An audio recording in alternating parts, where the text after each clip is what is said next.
当然了。没有，刚才那个 TV 的他们说。因为他们来学习。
Thank you, everyone. Before I start, can I just remind everyone where to go to for the toilets? We are not allowed to use the toilets in this compound, so the nearest toilets will be at SPC petrol station outside, as well as Tampines East MRT station. So sorry guys, if any one of you have to use the toilet, you have to go outside. Okay, residents of Tampines GRC, Tampines Changkat SMC, friends and supporters from all over Singapore, good evening and welcome to the second Workers' Party rally for General Election 2025.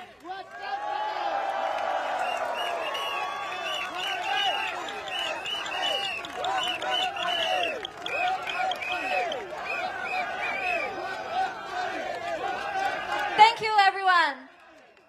淡滨尼集选区、淡滨尼上玉单选区的居民们，以及来自新加坡各地的朋友和支持者们，大家晚上好。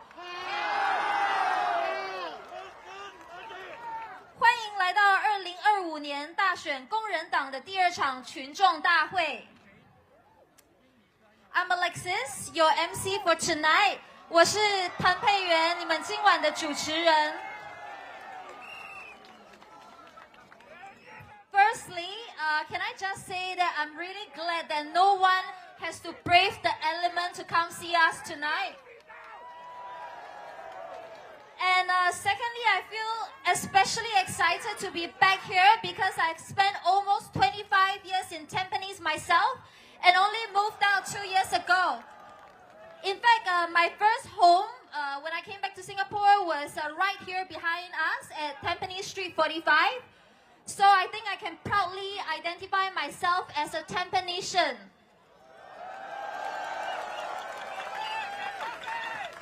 So where are all my Tampanesians tonight? Raise your hands.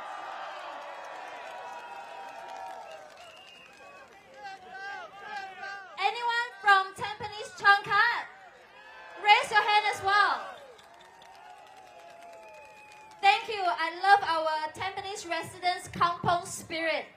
I mean, after all, what's there not to love about Tampines when we have 3 malls all to ourselves and we don't ever need to go into town for anything? So, before we begin the speeches tonight, can we also have our residents from other GRC identify yourself? Firstly, where are all the Aljunied residents? East Coast residents, where are you? Sengkang residents. Jalan Kayu residents.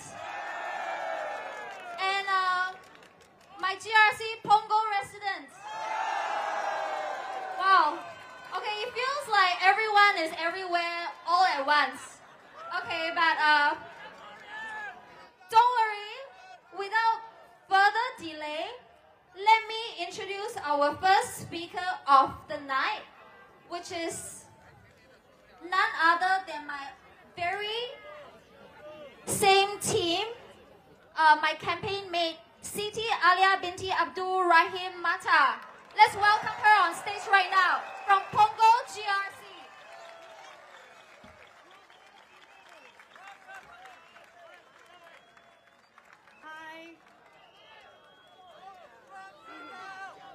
Good evening, everyone. My name is Alia Mata, and we're running together with my teammates for Punggol GRC. The same way that our parents worked hard to secure a future for us, it is now our turn to secure a future for the next generation of Singaporeans and the generations to come.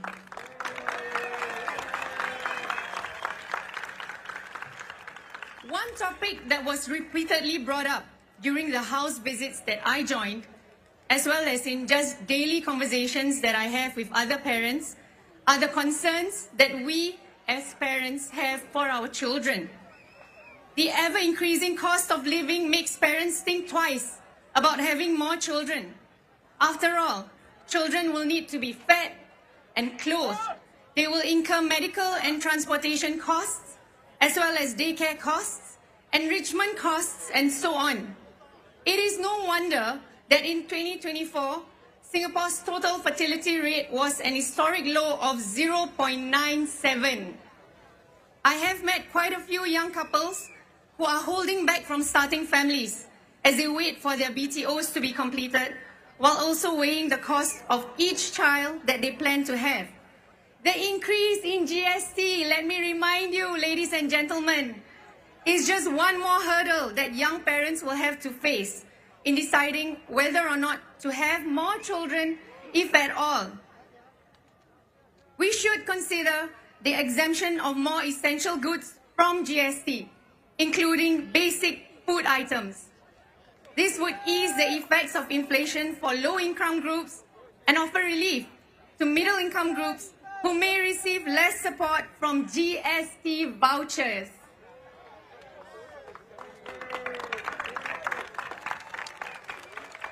In terms of housing, we must change the way in which we view HDB flats.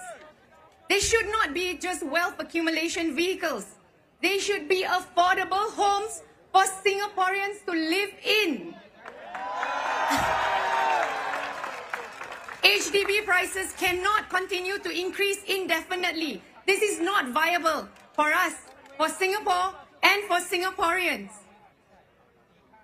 One suggested solution to this is to price BTOs based on the median income level of new homeowners rather than the national household median income. This would make BTOs more affordable. We should also consider a 70-year lease for BTO flats instead of the standard 99-year leasehold option, which would necessarily reduce the cost of BTOs. For all other HDB flats, we should introduce a universal buyback scheme by the government for aging HDB flats. With the Workers' Party, we can expect a more balanced government, where different views and proposals are discussed and adopted, where unity in diversity is encouraged and celebrated for the betterment of Singapore as we work for Singapore. Sekarang dalam bahasa Melayu. Salam sejahtera semua. Nama saya Alia Matar.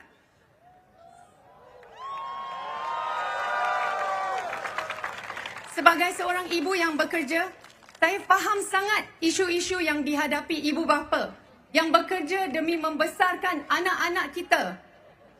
Sebagaimana ibu bapa kita bekerja keras pada masa lalu untuk menjamin masa depan kita, kini giliran kita pula untuk menjamin masa depan untuk generasi Singapura yang akan datang. Satu topik yang berulang kali dibangkitkan semasa lawatan rumah saya serta dalam perbualan harian saya dengan ibu bapa lain ialah kebimbangan kami sebagai ibu bapa dalam membesarkan anak.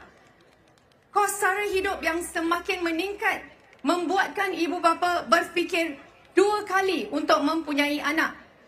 Anak-anak memerlukan kos harian seperti makanan, pakaian, kos perubatan dan pengangkutan, serta kos penjagaan harian dan sebagainya. Tidak hairanlah bahawa pada tahun lalu, jumlah kadar kesuburan Singapura adalah paling terendah dalam sejarah, iaitu sebanyak 0.97. Saya telah bertemu dengan beberapa pasangan muda yang menangguh mempunyai anak kerana mereka menunggu BTO mereka sambil menimbang kos setiap anak. Kenaikan GST hanyalah satu lagi halangan yang perlu dihadapi oleh ibu bapa muda dalam memutuskan sama ada untuk mempunyai anak. Kita sepatutnya mengecualikan lebih banyak barangan keperluan daripada GST, termasuk barangan makanan asas. HDB mesti menjadi rumah yang mampu dimiliki oleh semua rakyat Singapura, bukan hanya untuk investment atau pelaburan, harga HDB tidak boleh terus meningkat selama-lamanya. Kita juga harus mengurangkan pajakan BTO daripada 99 tahun ke 70 tahun supaya harga BTO akan berkurangan. Untuk flat-flat HDB yang lain, kita sepatutnya mengadakan skim pembelian balik dari kerajaan untuk semua flat HDB yang sudah tua. Dengan parti kami, Parti Pekerja, warga Singapura boleh mendapatkan kerajaan yang lebih seimbang di mana pandangan dan cadangan yang berbeza dibincangkan dan diterima, di mana perpaduan dalam kepelbagaian digalakkan dan diraikan untuk kebaikan warga Singapura pada masa ini dan masa hadapan. Vote the Workers' Party, working for Singapore.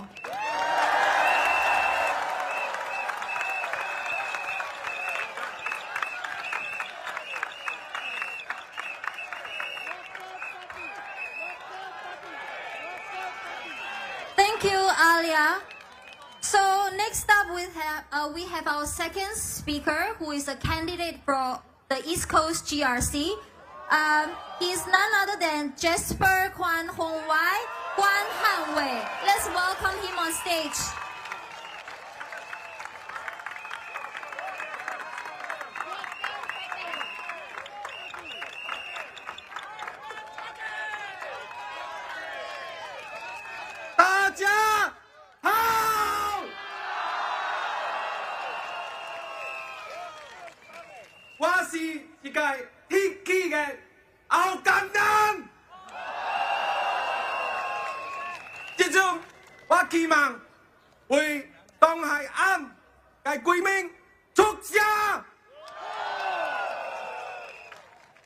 Good evening, my fellow Singaporeans. My name is Jasper Kwan. I am a proud resident of Hougang.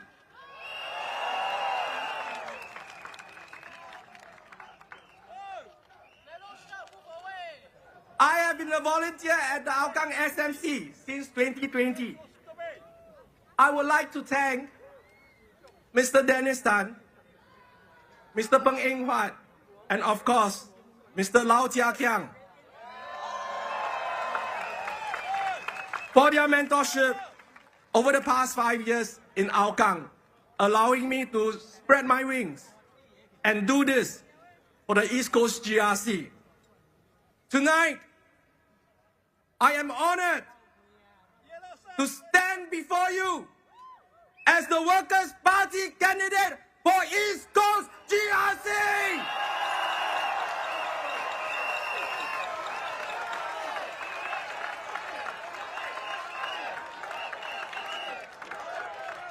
Like many Singaporeans, family is the cornerstone of my life.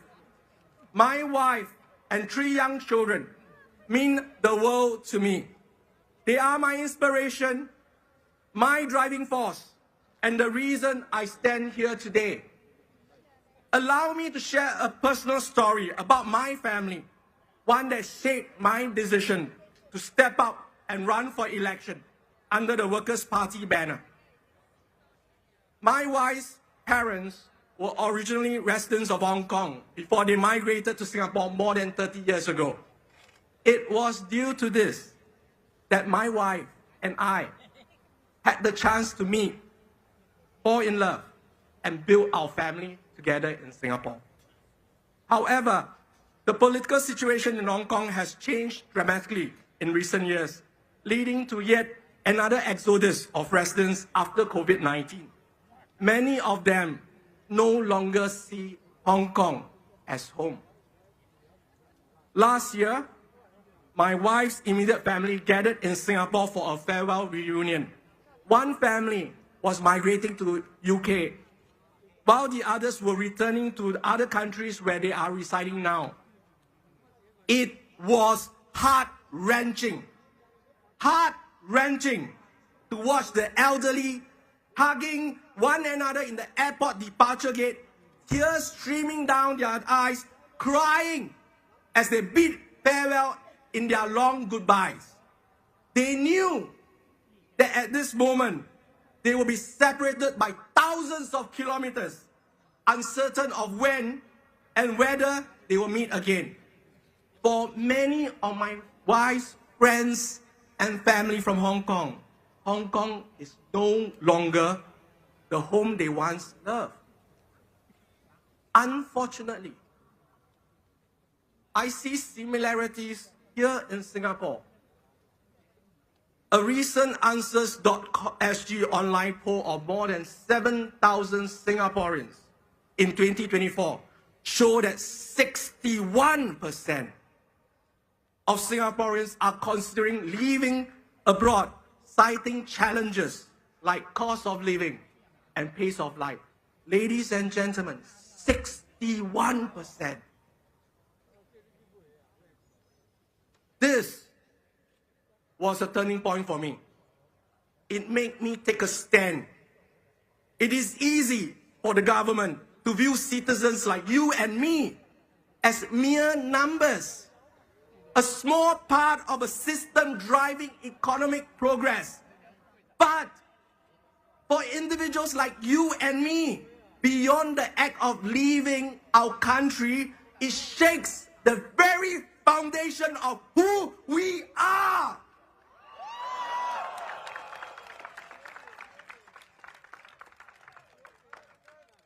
I cannot stay silent while we risk losing the Singapore we love. A country built on the hard work and shared dreams of our forefathers. You're not transparent, you know. You block all The Workers' Party want a Singapore that cares about people, not just mere numbers, but a place where everyone feels important and at home. This is the future I want for all of us. A country where we belong, where our blood, sweat, and tears matter, where we are prioritized, and where our children can grow up with hope.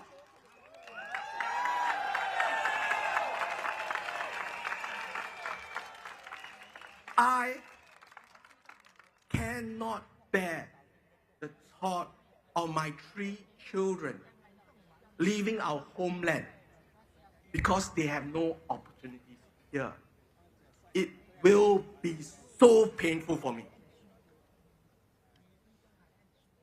My fellow Singaporeans, we stand at a pivotal moment. We still have a chance to change our path as a nation. In a few days' time, you will face a choice at the polls. Do you want to continue down the same path year after year, voting the PAP? Do you want to do a flight to safety every time the PAP fearmonger? Will you just accept the GST vouchers the CBC hands out and the labubus and say it's okay? In keeping the same, you will risk an uncertain future for our children. So, will you step up? Will you choose courage? Will you choose hope? Will you choose change? It is time!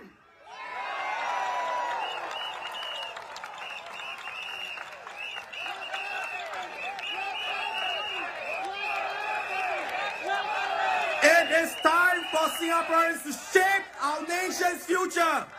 It is time to seize this moment to move forward. It is time to build a future for our children by voting the Workers' Party!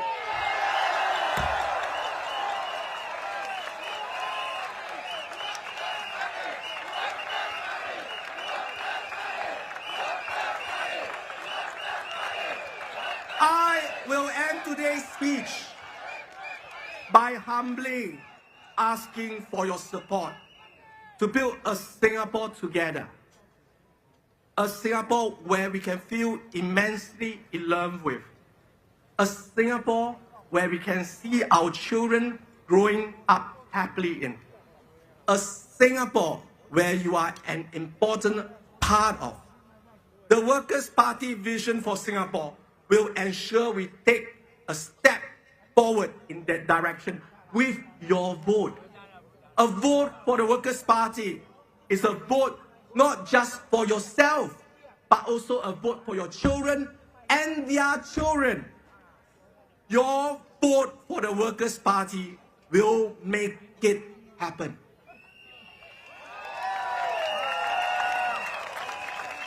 Together, we will work for Singapore. Together, we will succeed. Together, we will make history. Majulah Singapura. Thank you so much.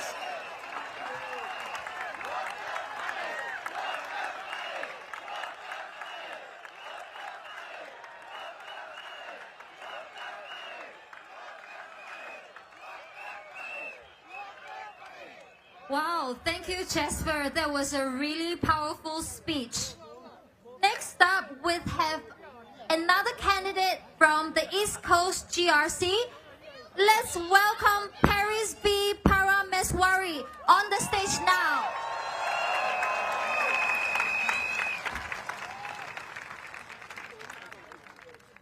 Good evening, my fellow Singaporeans. How are you?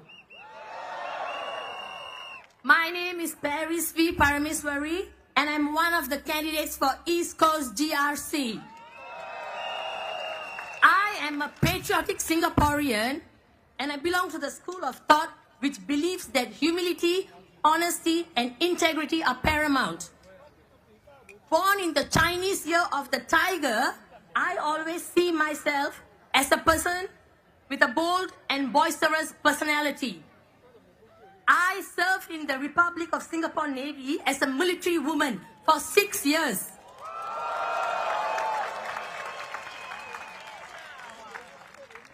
And I've worked with the United States Navy based in Singapore.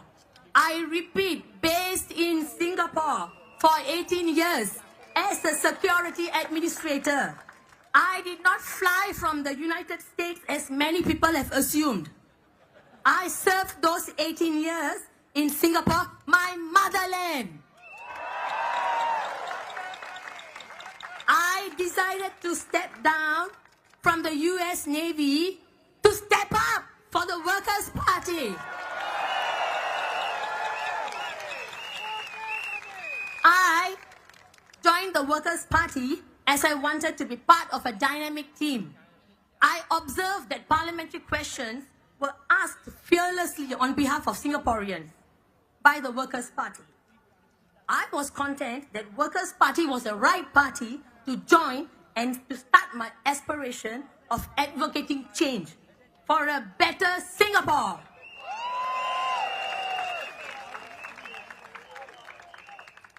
Okay. I am a volunteer with the Singapore Police Force, Singapore Prison Service, and the Institute of Mental Health.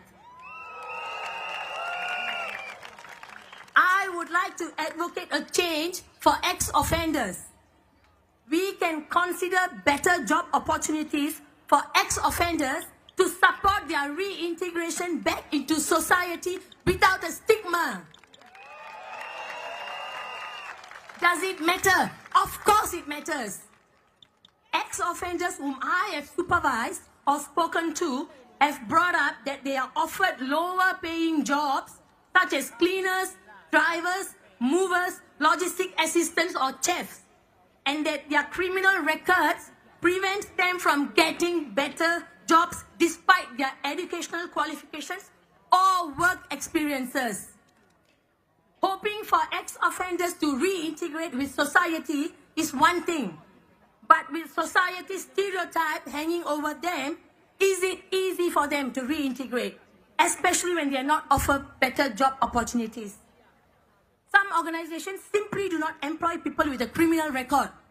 Organizations can be supportive and consider employing the ex-offenders.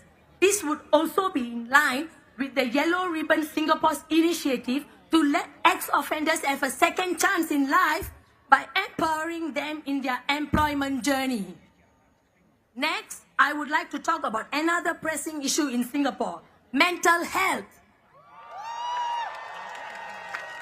My degree in psychology has made me understand mental health issues and the difficulties in dealing with them. Mental health issues are real. They can be life-threatening at times. However, society still sees mental health issues as a taboo. There must be a broader awareness through education on mental health to bring about a change in our collective mindsets. We need to be able to assure people with mental health issues that it is okay not to be okay. As stated in our GE2025 manifesto, the government should make regulating mental health professionals a priority, and since those seeking help are by definition already at risk, they should be treated by qualified professionals and not unqualified or unethical individuals claiming to be able to help them. Let me continue in Tamil now for my Tamil supporters. Okay. சக சிங்கப்பூரர்கள் அனைவருக்கும் வணக்கம். என் பெயர் Paris we Parameswari. நான் பாட்டாளி கட்சியின் அதாவது workers பார்ட்டியின் east cost குழு தொகுதியின் ஒரு வேட்பாளர். நான் தேசப்பற்று கொண்ட ஒரு சிங்கப்பூர் தமிழ் பெண். பணிவு, நேர்மை மற்றும் நீதி ஆகியவை மிக முக்கியமானவை என்று நான் நம்புகிறேன். சீன ஆண்டின் புலி வருடத்தில் பிறந்த நான் மிகவும் தைரியமான மற்றும் துடிப்பான ஒரு பெண்.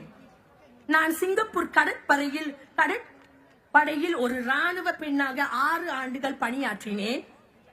சிங்கப்பூரை தளமாக கொண்ட அமெரிக்காவின் கடற்படையில் 18 ஆண்டுகள் பாதுகாப்பு நிர்வாகியாக பணியாற்றினேன். பாட்டாளி கட்சியின் முன்னேற்றத்தை நோக்கி ஒரு படி எடுத்து வைக்க, அதாவது ஸ்டெப் அப் பண்ண நான் பதவி விலகினேன். நான் ஆற்றல் வாய்ந்த அணியின் ஒரு பகுதியாக இருக்க விரும்பியதால் பாட்டாளி கட்சியில் சேர்ந்தேன். சிங்கப்பூரர்களின் சார்பாக பாட்டாளி கட்சியால் நாடாளுமன்ற கேள்விகள் அச்சமின்றி கேட்கப்படுகின்றன. அதை நான் கவனித்தேன். சிறந்த சிங்கப்பூருக்காக மாற்றத்தை உண்டாக்க வேண்டும் என்பது எனது ஆசை. ஆகையால் பாட்டாளி கட்சியில் சேர்ந்துள்ளேன். நான் சிங்கப்பூர் காவல்துறை, சிங்கப்பூர் சிறைச்சாலை மற்றும் IMH மருத்துவ நிலையத்தில் தொண்டூழியராக இருக்கிறேன். முன்னாள் குற்றவாளிகளுக்கு ஒரு மாற்றத்தை ஆதரிக்க நான் விரும்புகிறேன். அவர்களுக்கு சிறந்த வேலை வாய்ப்புகளை நாம் கருத்தில் கொள்ளலாம். இதனால் அவர்களால் ஒரு களங்கம் இல்லாமல் மீண்டும் சமுதாயத்தில் ரீஇன்டிகிரேட் செய்ய முடியும். நான் மேற்பார்வையிட்ட அல்லது பேசிய முன்னாள் குற்றவாளிகள் அவர்களுக்கு cleaners, drivers, movers, logistics assistants அல்லது செஃப்ஸ் ஆக வேலை வாய்ப்புகள் கிடைக்கின்றன என்பதையும், அவர்களின் கிரிமினல் ரெக்கார்ட் அவர்களின் படிப்பு அல்லது வேலை அனுபவத்தின் அடிப்படையில் வேலை வாய்ப்புகளை பெறுவதை தடுக்கின்றன என்பதையும் கூறினர். முன்னாள் குற்றவாளிகளை மீண்டும் சமுதாயத்தில் ரீஇன்டிகிரேட் செய்ய வேண்டும் என்று நம்புவது ஒன்று, ஆனால் அவர்கள் மீது இவர்கள் இப்படித்தான் என்ற களங்கத்தை சுமத்துவது வேறொன்று. இப்போன்ற முத்திரையை அவர்கள் மீது பதிப்பது சரியா? சரி இல்லை. அவர்கள் மீண்டும் சமுதாயத்தில் ரீஇன்டிகிரேட் செய்வது சுலபமா? சுலபம் இல்லை. சில நிறுவனங்கள் கிரிமினல் ரெக்கார்ட் கொண்டவர்களை வேலைக்கு சேர்ப்பதில்லை. நிறுவனங்கள் முன்னாள் குற்றவாளிகளை பெருந்தன்மையுடன் வேலையில் சேர்ப்பதை கருத்தில் கொள்ளலாம். இது எல்லோ ரிப்பன் சிங்கப்பூரின் குறிக்கோளுக்கு ஏற்ப முன்னாள் குற்றவாளிகளுக்கு வாழ்க்கையில் 2வது வாய்ப்பு கொடுத்து அவர்களின் வேலை வாய்ப்பு பயணத்தில் அவர்களுக்கு அதிகாரம் அளிக்கும் ஒரு வாய்ப்பாகும். Finally, I'm back to English now. Finally, my fellow Singaporeans, are you guys ready for a change? If you want a change, be the change. Make the change. Step up. vote for the Workers' Party working for Singapore. Thank you.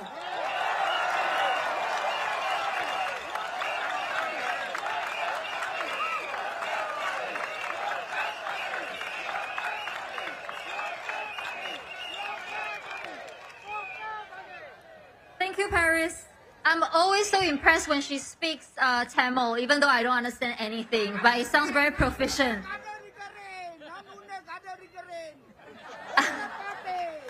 Thank you. So next up, we have another candidate from the Aljunied GRC. His name is Fadli Fauzi. Let's welcome him on stage.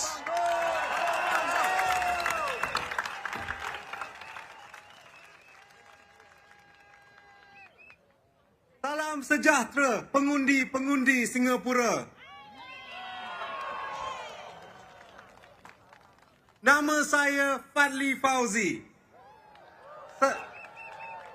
Saya telah tinggal di Aljunied GRC selama lebih dari 30 tahun.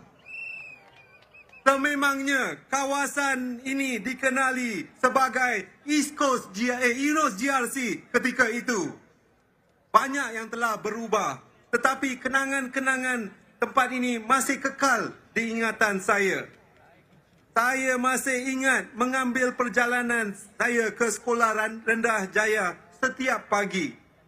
Saya masih ingat mendaki bukit untuk solat Jumaat setiap minggu. Dan pentingnya, saya masih ingat menghadiri penghimpunan Parti Pekerja setiap pilihan raya. Di perhimpunan ini, setiap penceramah ada gaya sendiri, personality sendiri, dan pendekatan terhadap politik sendiri. Tapi satu perkara tetap sama. Mereka sentiasa memberi saya harapan. Harapan untuk Singapura yang lebih adil. Harapan untuk Singapura yang lebih penyayang. Dan harapan untuk Singapura yang lebih baik.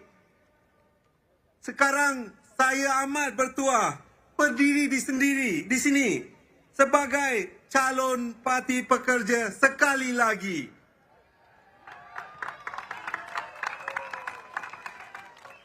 Seorang calon yang bertanding di kampung halamannya sendiri, Aljunied GRC.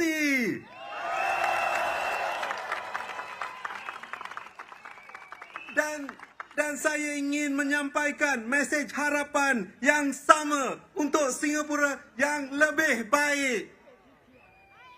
Tuan-tuan dan puan-puan, izinkan saya menyampaikan mesej ini dalam bahasa Inggeris kepada semua warga Singapura.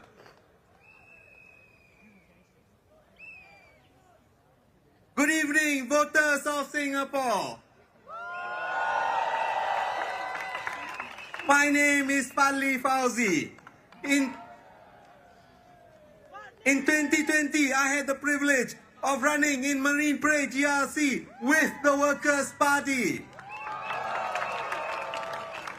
I ran because I believe in a check and balance in Parliament.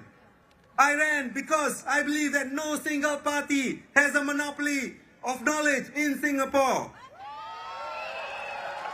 And I ran because I believe that choosing for more competition in politics is the best way to make your vote count. That was 5 years ago, and I still believe in those things. But today, I have an additional reason for running with the Workers' Party. 2 years ago, I was blessed with a daughter. It gives me a new mission, and I believe one that all parents would share. Making sure my daughter has a better life than me. And that is why I am proud to stand here once again as a candidate with the Workers' Party, because I believe our party's positions are the right policies. The policies that will work for you. The policies that will work for your family. And the policies that will work for Singapore. I will share two policies that are important to me as a young father with a new family. First, the Workers' Party has called for the extension of childcare leave. Now, parents have 6 days per year for childcare leave, but only for children up to the age of 7. Also, 6 days in 1 year, no matter how many children you have.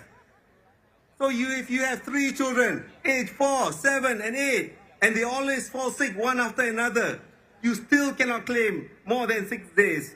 And worse, they expect the 8-year-old to take care of himself if he falls sick.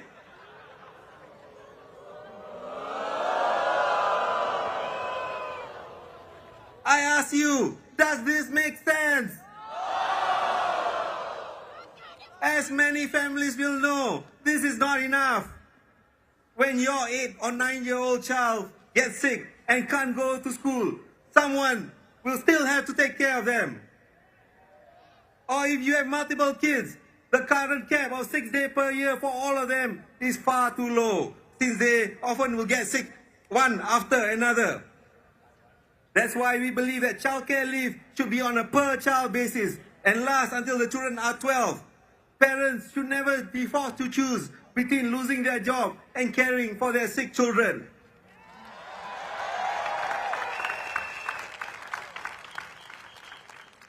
Second, the Workers' Party has called for serious reform of our education system.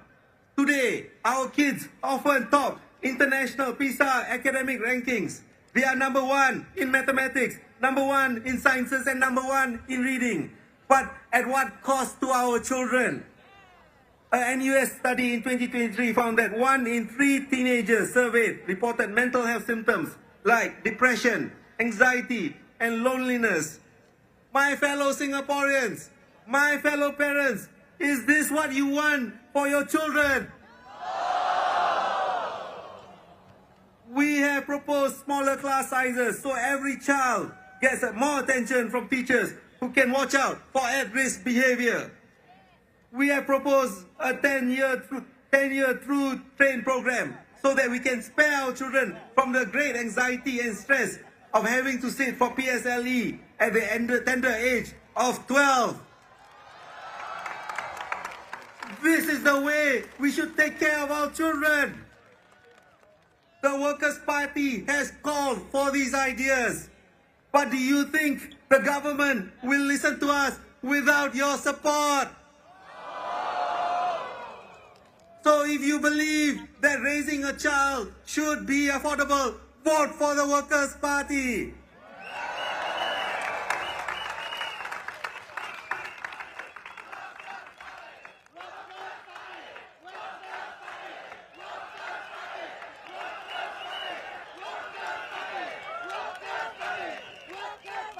If you believe that parents should be able to take care of their sick children, vote for the Workers' Party.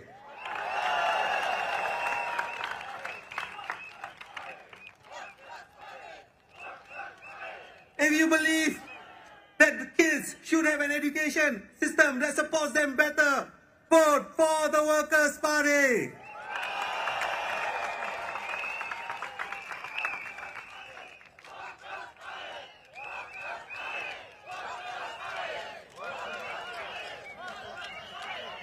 So vote for the Workers' Party to make sure we can keep working for you. Vote for the Workers' Party to make sure we can keep working for families. And vote for the Workers' Party to make sure we can keep working for Singapore.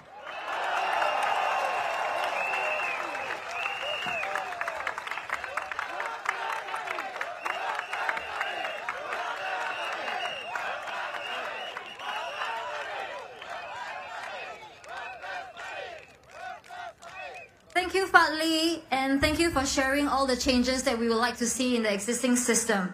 Next up, we have a candidate from the Tampines GRC that's right here.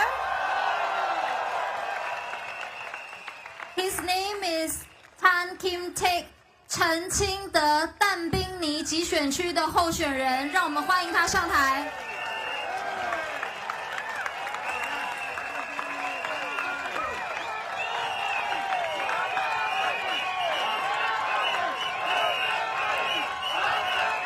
淡滨尼集选区的选民们，淡滨尼上议单选区的选民们，工人党来了！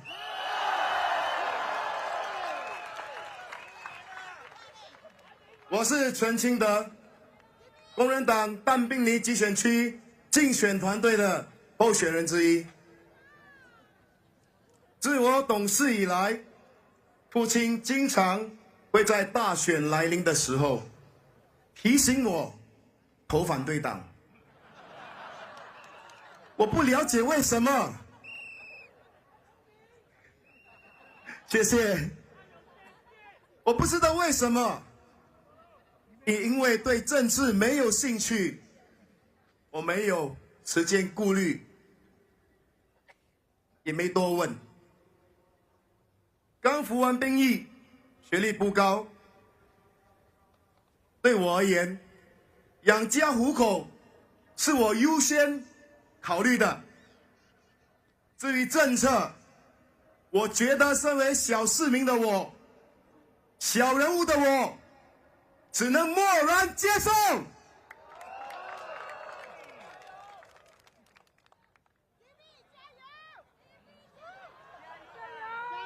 我刚步入职场，是从事生产技术员的工作。由于我的底薪低，身边的同事跟我一样，花了很多时间在加班。我们的生命除了上班就是睡觉。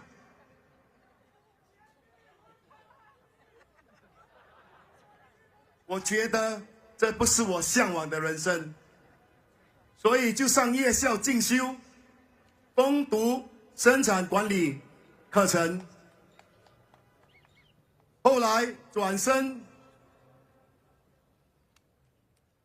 进入采购职业。2000年，我做出我人生的职业发展最大的决定，转攻销售领域，从采购转销售。经历许多的困难和压力，经过不懈的努力，终于在这行稳健发展。2009年，我与家人创办工业安全设备贸易公司。创业前期，由于投身不熟悉的领域，业绩拖了3年。还渐渐的好转。这经历让我体会到，要有更好的未来。前期一定有一段煎熬，做出艰难的抉择，才能迎接更好的未来。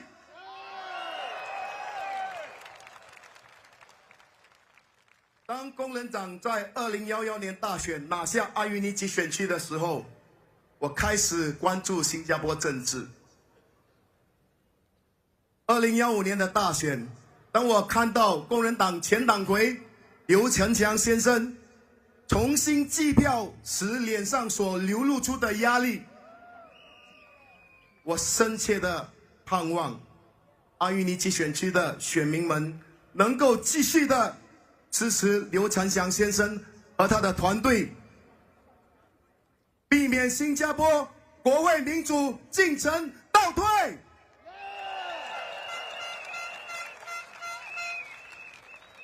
2016年，国会开始辩论修改宪法，改变民选总统制度。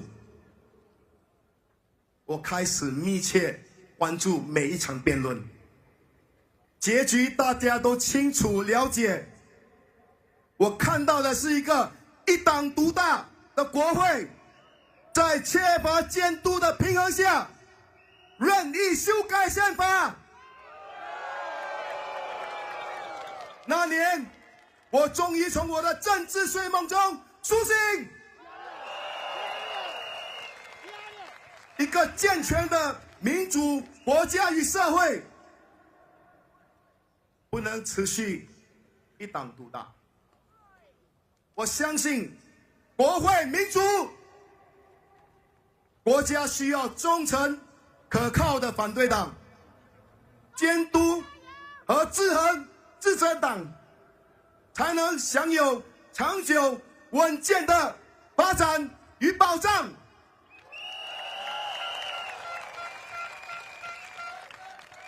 在面临危机的时候，我们需要可靠的、忠诚的在野势力，进行有效的监督与政策和立法辩论，以确保国家不会踩错一步，同时照顾到社会不同层面的利益。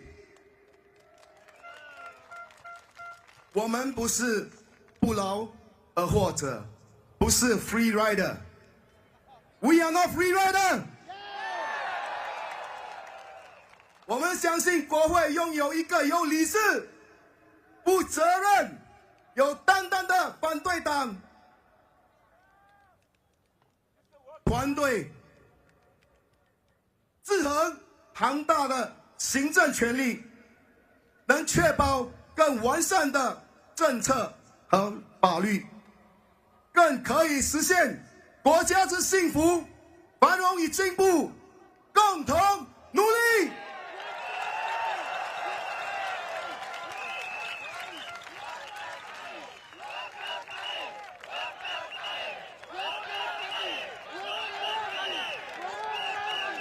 2017年总统大选之后，我决定踏出我的第一步，加入工人党的志工团。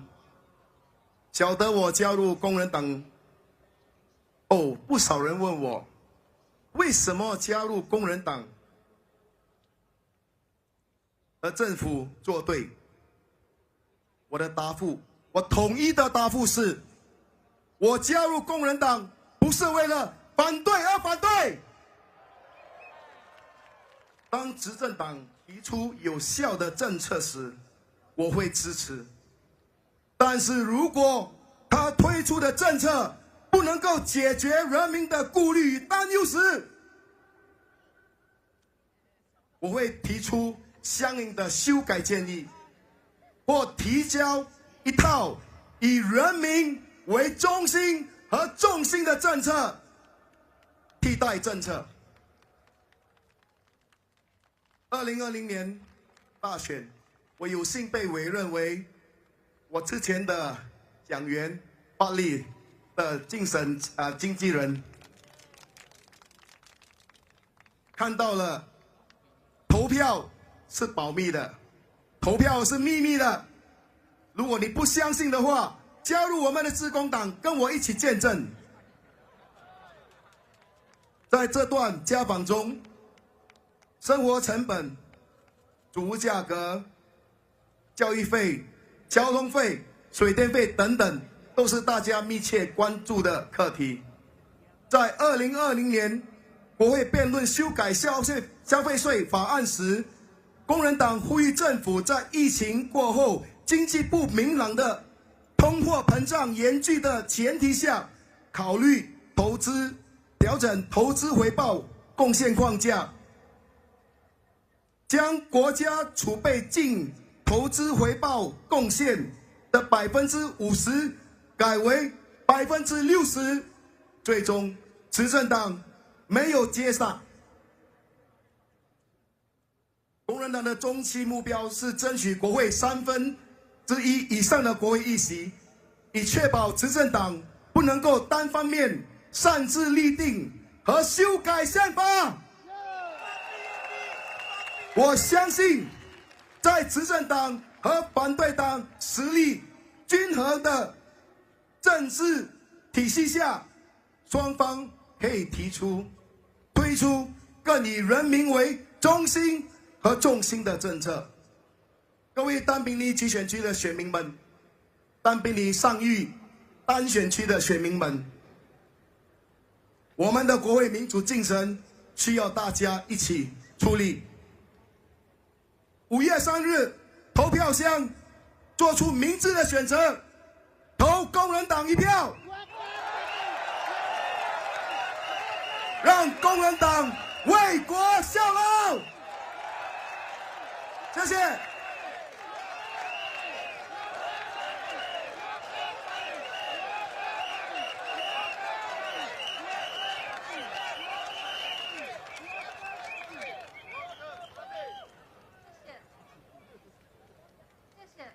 谢谢陈清的候选人非常完美的中文演讲。Okay, next up we have another candidate from the East Coast GRC. Let's welcome Sufyan Mikhail Putra Muhammad Kamil on the stage right now.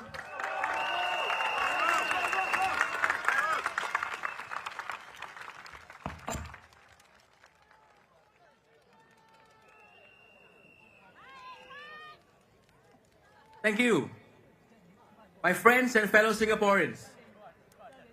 Good evening, salam sejahtera, Malay vanakkam, Dacia, Wang Shang Hao.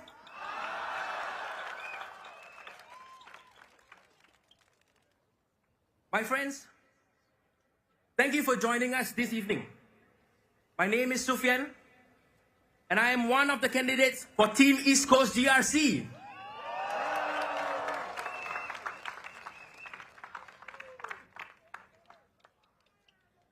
It is indeed a homecoming moment for me to give my first ever rally speech with you here on this very ground where I attended junior college.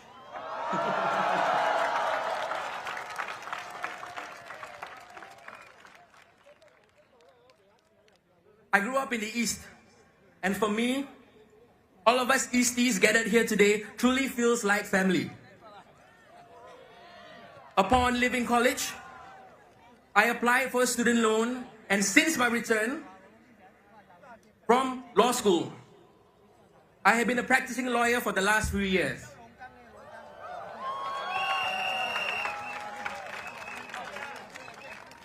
Recently, however, I resigned as an associate director of a community-based law firm due to its non-partisan policy in order to contest these elections.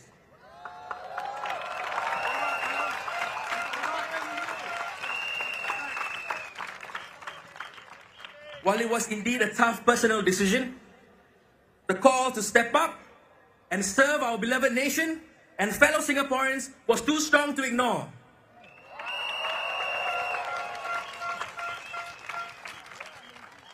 Therefore, with the blessings of my family, friends, and our party, I am humbled and proud to be standing under the watchful gaze of the hammer symbol as a candidate of the Workers' Party.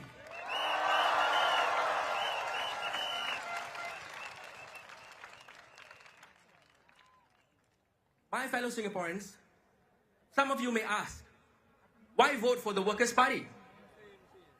For those of you out there who are facing this dilemma, let me say this.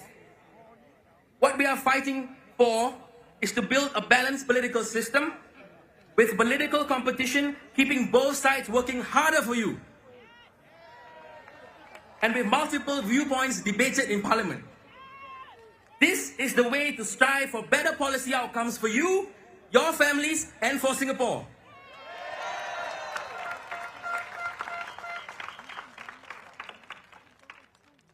As we have highlighted in our manifesto, our presence in Parliament has undoubtedly made an impact in our public policy. And all this with just 10 elected MPs. Imagine what more can be done if me and my fellow candidates are given the chance to be your voice in Parliament.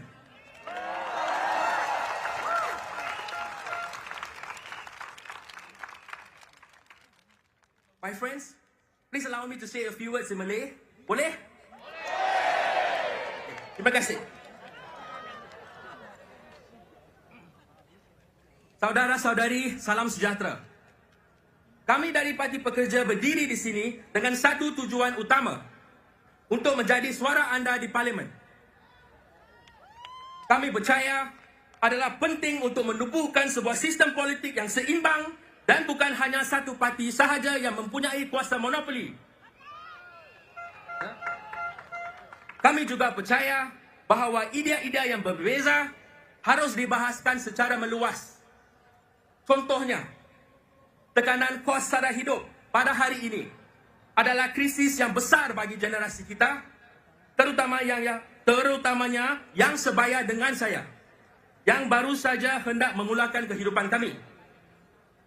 Bagi generasi ibu bapa saya pula, yang telah berlama bekerja keras, alangkah baiknya jika mereka dapat bersara dengan selesa dan mempunyai wang simpanan yang cukup. Kenapakah ini harus menjadi sebuah impian saja, sedangkan ia boleh menjadi sebuah kenyataan?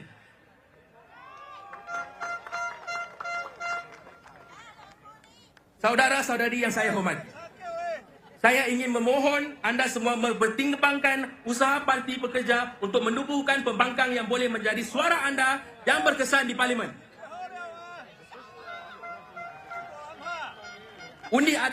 Undi anda amatlah penting supaya impian kita menjadi realiti.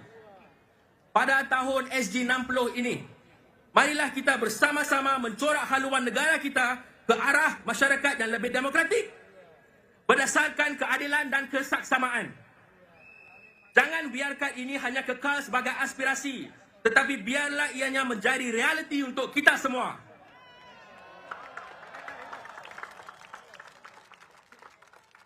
Sokongan padu anda amat dialu-alukan. Pada hari mengundi, tanpa merasa ragu-ragu, marilah kita bangkit untuk Singapura.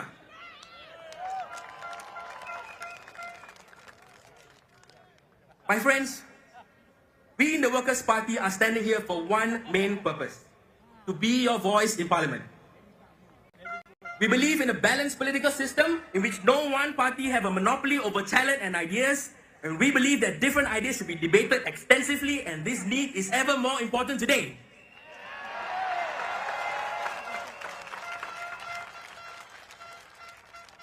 The cost of living pressures today is the crisis of a generation. And especially so for many of my age who are just about to start building our lives. And for those of my parents' generation who worry about their savings and whether they can even afford to retire.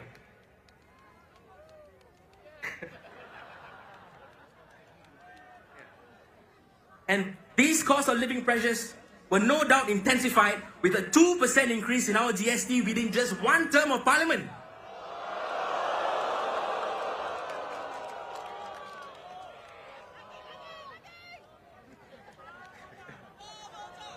As the leader of the opposition put it best, he's not here yet, but the GST hikes have undoubtedly turbocharged inflation. I could not have said it better myself. My friends, if we do not have elected Workers' Party MPs with a stronger voice in Parliament in this election, will the government truly hear us?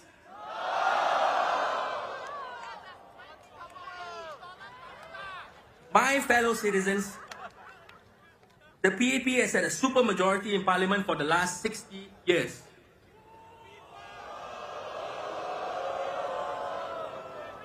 Ask yourselves, how many backbencher PAP MPs do we really need to have a strong and functioning government?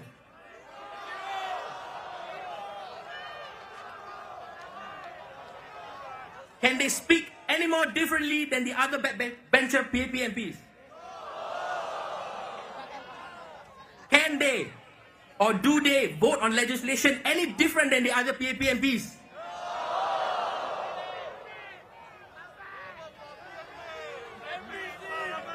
My friends, the Workers' Party has been and will continue to be a force for good and commit to continue working constructively with the government to ensure that their policies will always have your best interests at heart.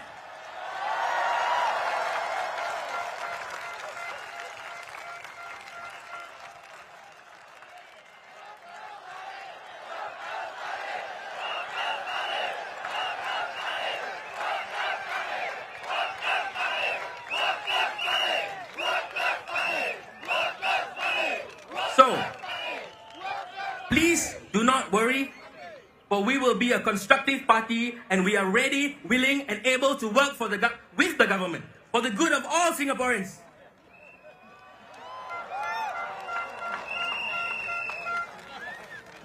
I ask that you consider our democratic endeavour to establish a loyal opposition in Parliament that works for the betterment of our people.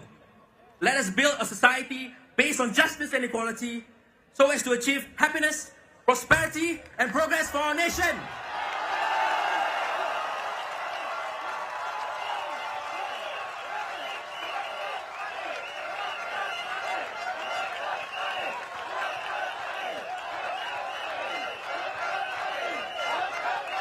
Let this not just remain an aspiration, but that it becomes our reality. So my fellow Singaporeans, it is indeed time to step up and make your vote count. And we pledge to fulfill our end of the bargain and keep on working for Singapore. Vote for the Workers' Party. Thank you. Terima kasih. Rumbe nandri. Sia-sia niman.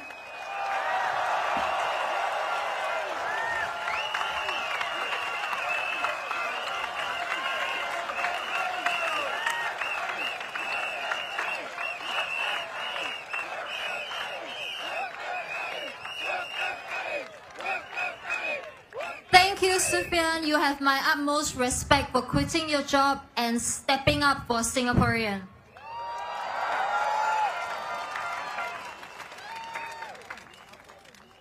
Next up, we have a candidate from the Tampines GRC. His name is Michael Teng Pang Guangwei.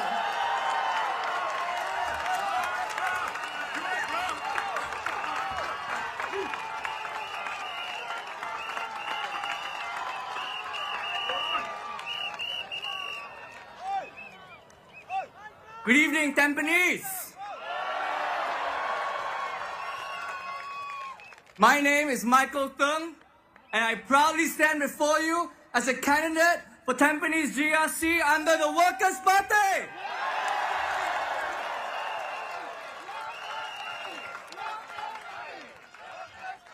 I know that this is the first Tampines rally for the Workers' Party, but how many of you, is this your first rally that you've ever attended for the Workers' Party? How many of you are Lao Jiaos and have been here for a long time?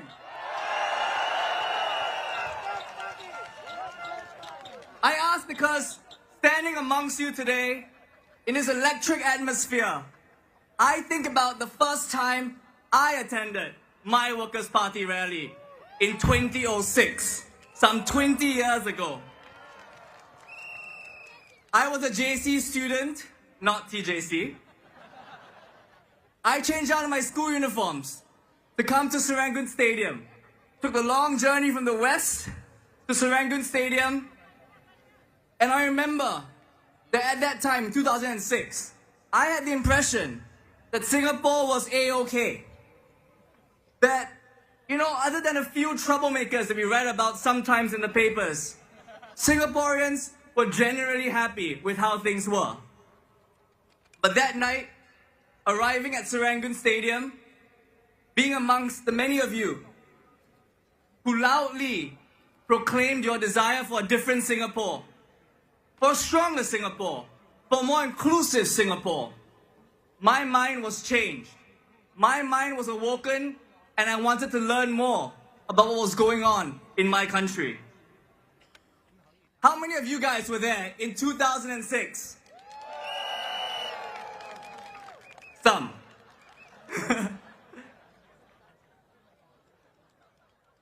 But if not for you, if you did not show up that day and if you did not embrace me the way you did in 2006, I will not be here today. And so in many ways, I have all of you to thank for my journey to this stage.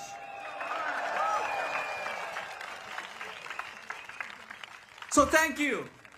And to the many students who changed out their school uniforms and came to this stadium today, I hope to see many of you on stage here in a couple of years.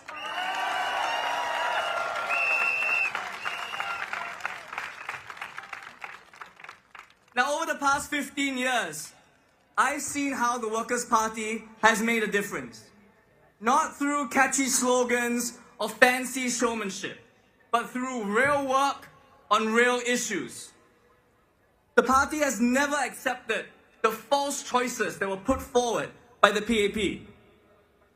The PAP once said that we could not support single mothers or it would undermine the family unit.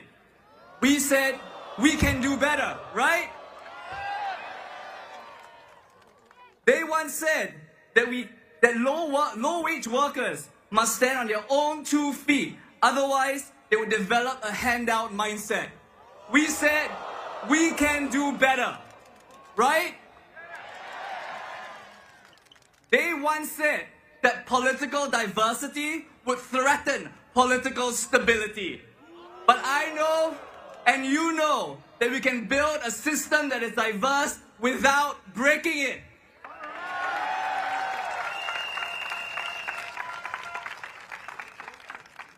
For a small party, we dared to dream big. We rejected these false choices, these false dichotomies.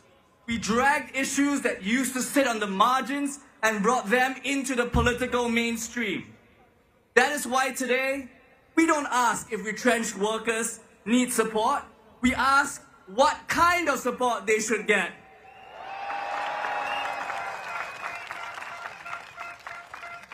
That's why we don't ask today if minimum wage protections are needed for our workers. We ask how broad they should be. And that's why we don't ask today why single parent families are treated so differently. We simply have to ask why they can't be treated fully.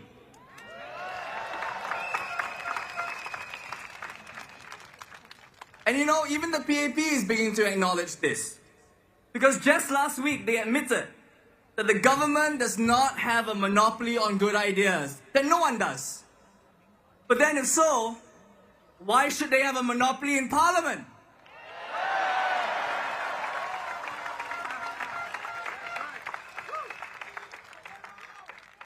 And that's why I stepped forward. It's because I believe in this work, and I want to keep building on it.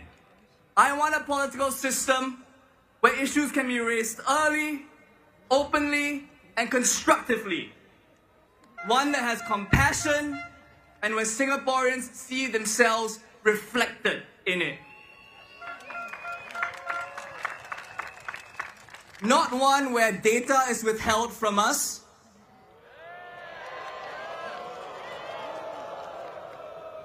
or where we are gaslit all the time by what we are seeing. We don't want to be told that the sky is white when we see it is blue.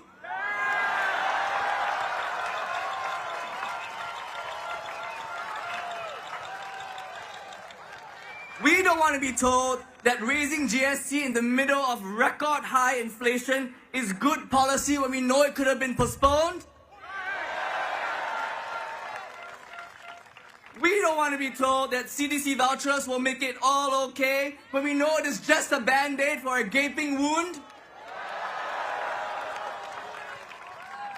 We don't want to be told that hawker rental rates do not affect the food prices when we know that doesn't make any sense.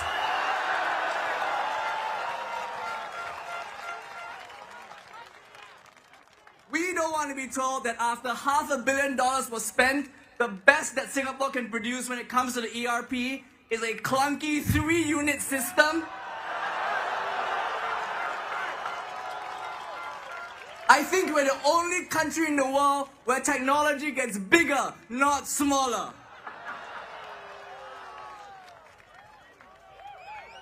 And we certainly don't want to be told that if we have more opposition in Parliament, the PAP will have to spend all their time fixing us rather than serving the Singapore people.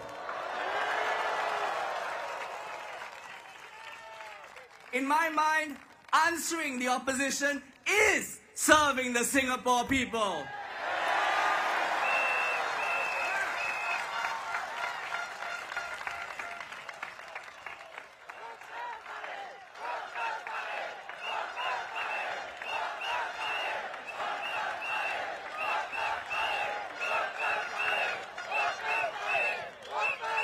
I want to take a moment to talk to the Tampines residents, who hopefully many of you are gathered here today.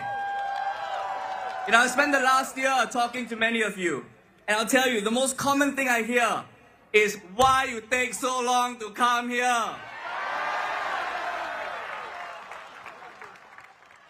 So Tampines, we are here. 工人党来了。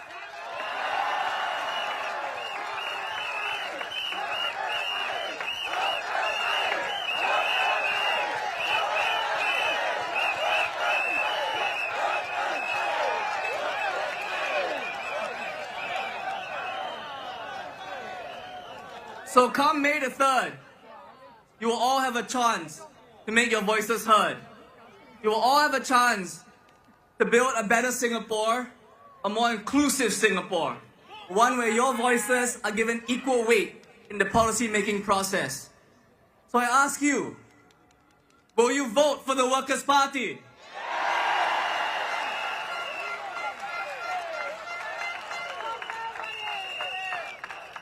I ask you, will you tell your friends and family to vote for the Workers' Party?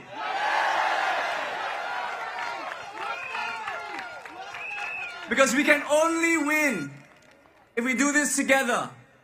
If you get your friends together, your family together, people you kind of know who live in Tampines together, and get everybody to vote for the Workers' Party.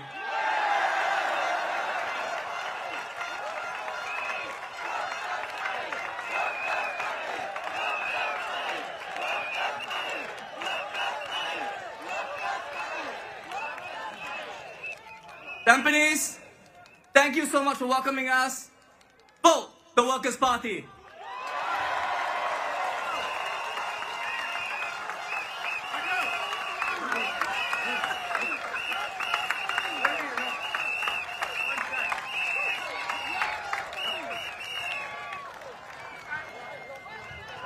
Thank you, Michael, for that electrifying speech. That was really good. Okay, but before we go on to the next speaker, can we have people at the back move forward so we can allow more people to come into the rally ground, please? We are getting so popular that like more and more people are just streaming in. 后面的群众，麻烦你们往前挪一挪，因为我们后面还有更多的人要进来。谢谢大家的合作。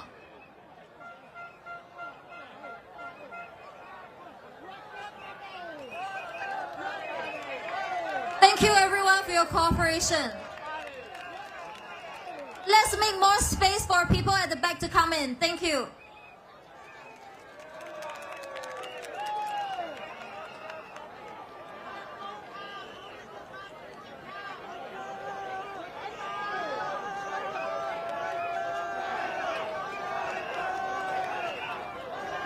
Thank you everyone. So we have our next speaker, who is none other than our Workers' Party chairperson, Sylvia Lim Sui Lian.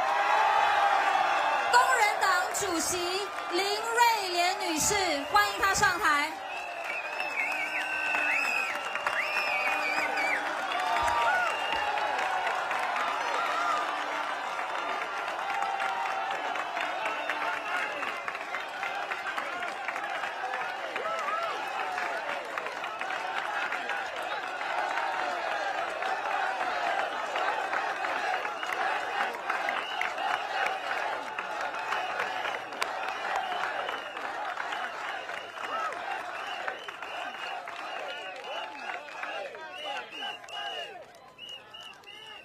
Good evening, fellow Singaporeans, and especially residents of Aljunied, Hougang, Sengkang, Punggol, Jalan Kayu, East Coast, Tampines, and Tampines Changkat.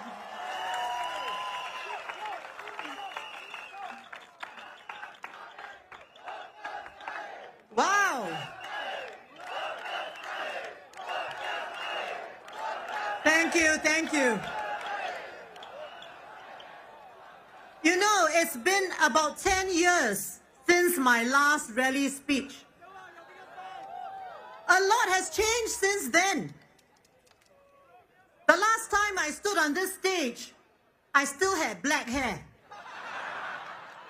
Now, I stand here as a proud holder of a Passion Silver Card.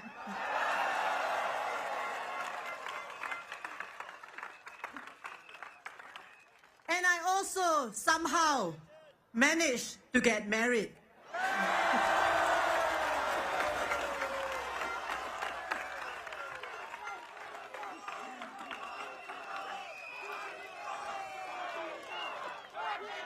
He's here somewhere.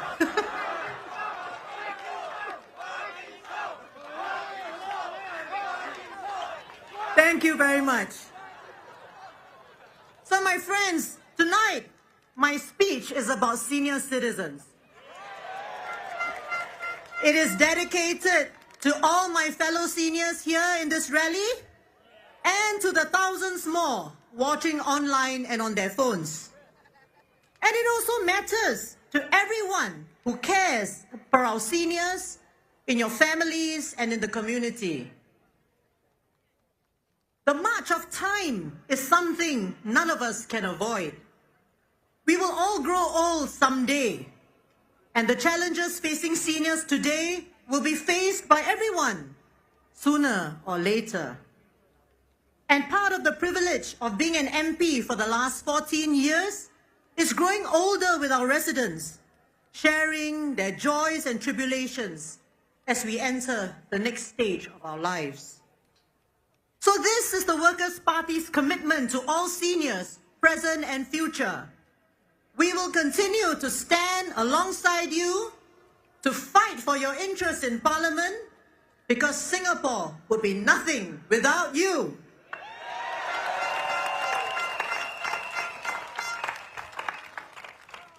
Now let me outline 3 key policies for seniors that the Workers' Party will fight for. First, on the use of MediSave. We call for seniors over 60 years old to be allowed to use their MediSave to pay for all medical expenses not already covered by MediShield Life, MediFund, or other assistance schemes. Such usage should only be permitted at government polyclinics, specialists, outpatient clinics, and CHARS clinics in the public sector, and CHARS clinics. For chronic diseases such as diabetes and hypertension, we call for the current spending limits of $500 or $700 per year to be removed.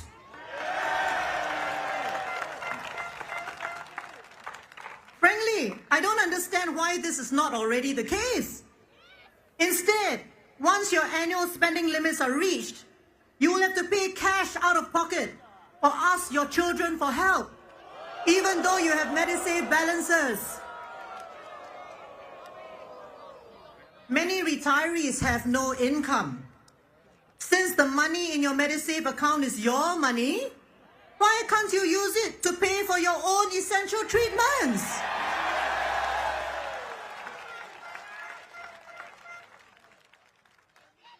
Second, we will call for the statutory retirement age to be abolished. What this means is that you should be allowed to work so long as you're able and willing to work. Of course, we are not saying that you must work till you die. What we are saying is that there should be no artificial ceiling on when you should retire. So long as you wish to work and you're able to perform, you should decide when to stop.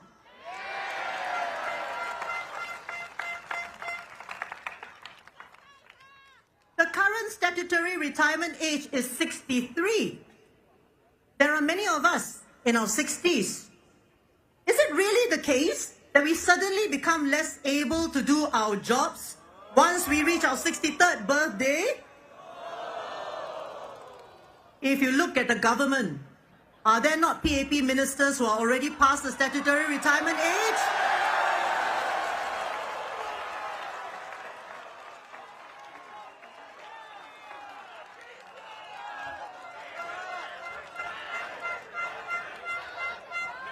My friends, Parliament passed the Workplace Fairness Law in January this year. Soon, older employees will have this law to protect them against age discrimination. So it's time to remove the statutory retirement age. Let older employees contribute and lead productive lives.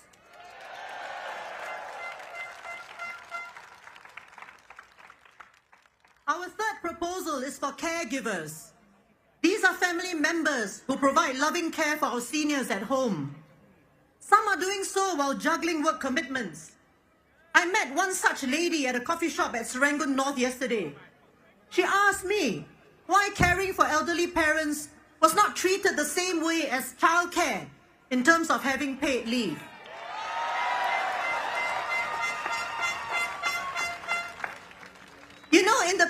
manifesto, there is one sentence about caregivers. It reads, strengthen support for caregivers, the unsung heroes in our families. There are no details stated about how this will be done.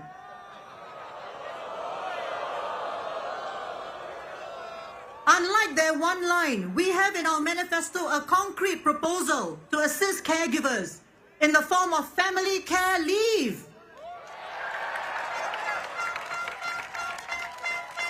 We propose that caregivers should be able to take paid time off to bring their elderly parents for medical appointments and so on. The cost for this should be shared equally by both employers and the government.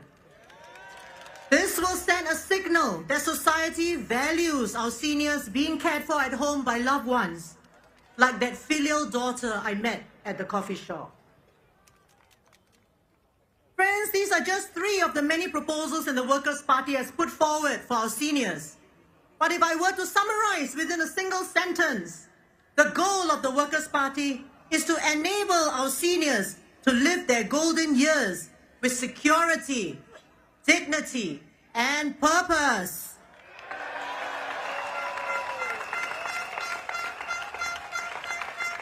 We do not want a Singapore where seniors and their caregivers have to worry and make compromises every day just to survive. So, how can we Singaporeans bring about the changes we need?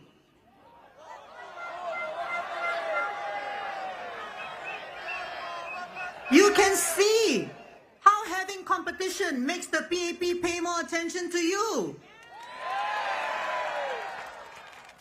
One man recently shared his opinion with me in Chinese. 如果没有反对党，哪里有钱拿？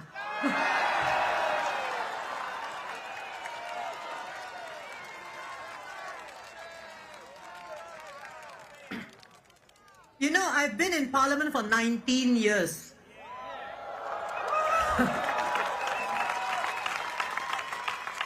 It was just Mr. Lau Tia Kiang and myself at first. But Singaporeans understood the need to send more WP MPs into Parliament.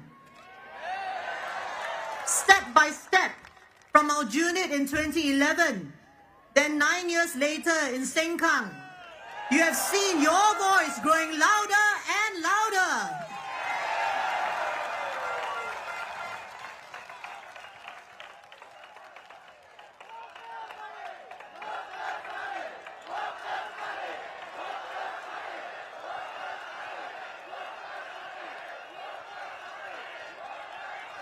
And you have also sown the seeds for fellow Singaporeans to step up. Just look at the candidates we have on stage today.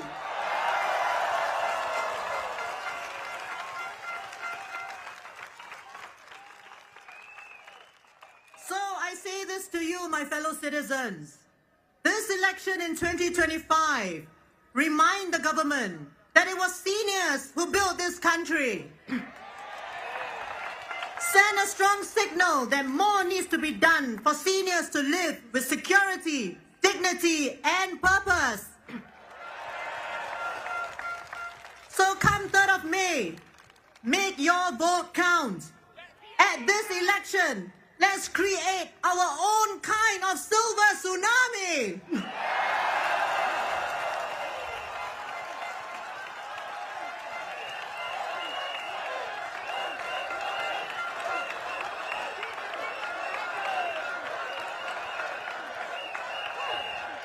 Vote for the Workers' Party, working for Singapore.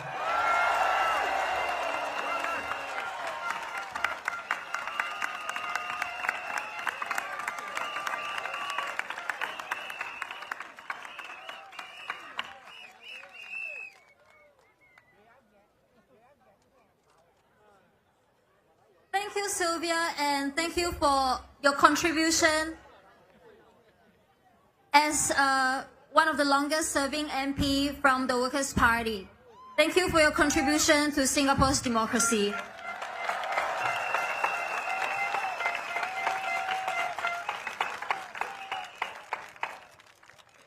Our next speaker is the candidate from the East Coast GRC. He is Nathaniel Ko Kim Kwe 许金贵先生. Let's welcome him on stage.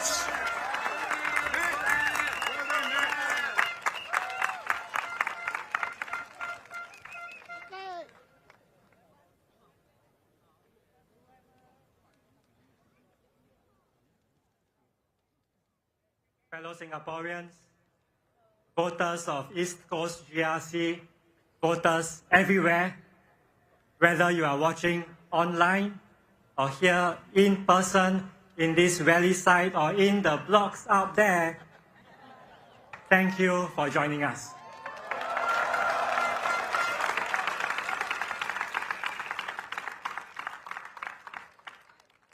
As I look at each face in this rally, I see each of you as a unique person.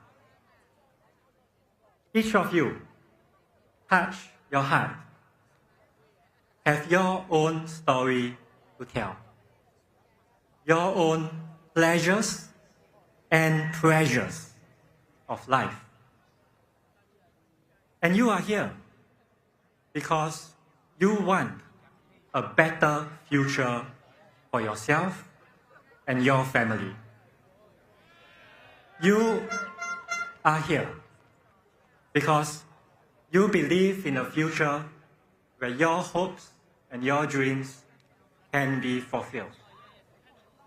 You are here because you know that Singapore's future, your future, is too important to live in the hands of one single party that has been too dominant for too long.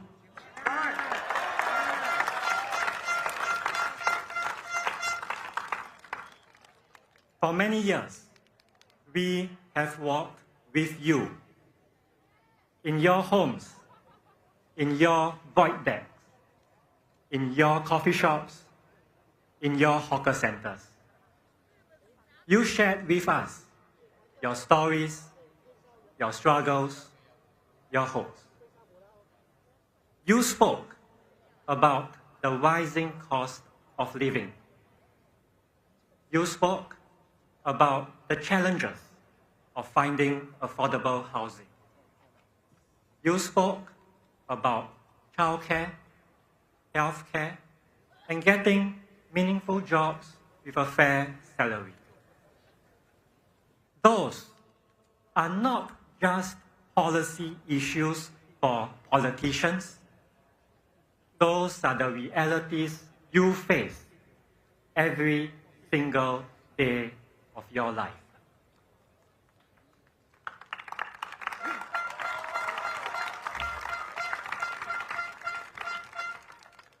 Public transport fares have gone up. Food prices have gone up. Everything has gone but your incomes have not.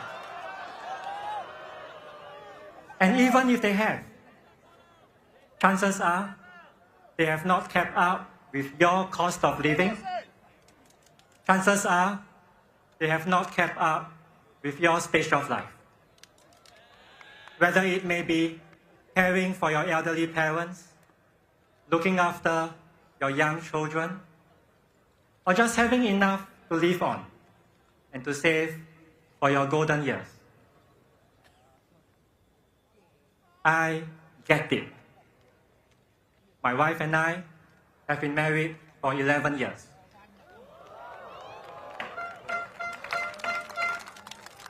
We have 2 young sons, 5 years and 1 year.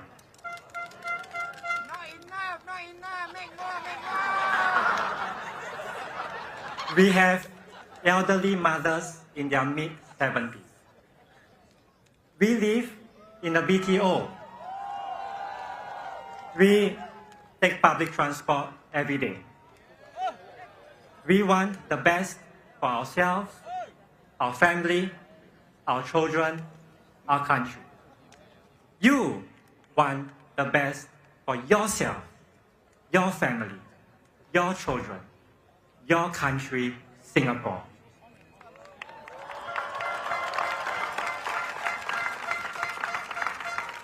And to be your best, let's find ways to manage one of the key stresses of life, cost of living.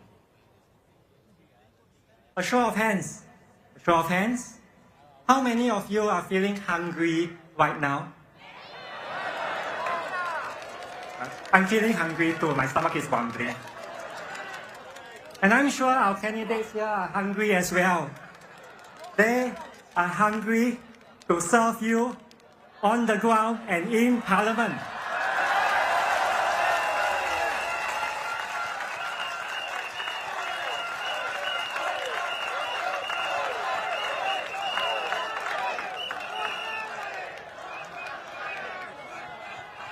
Talking about hunger, let's talk about every Singaporean's favorite topic. What is it? Yes, that's right. Food. What do you need to prepare food? Okay, money. What else? Ingredients. Rice, noodles, eggs, cooking oil, salt, pepper, and many more. Those are some essential food items. Let's exempt GST from them.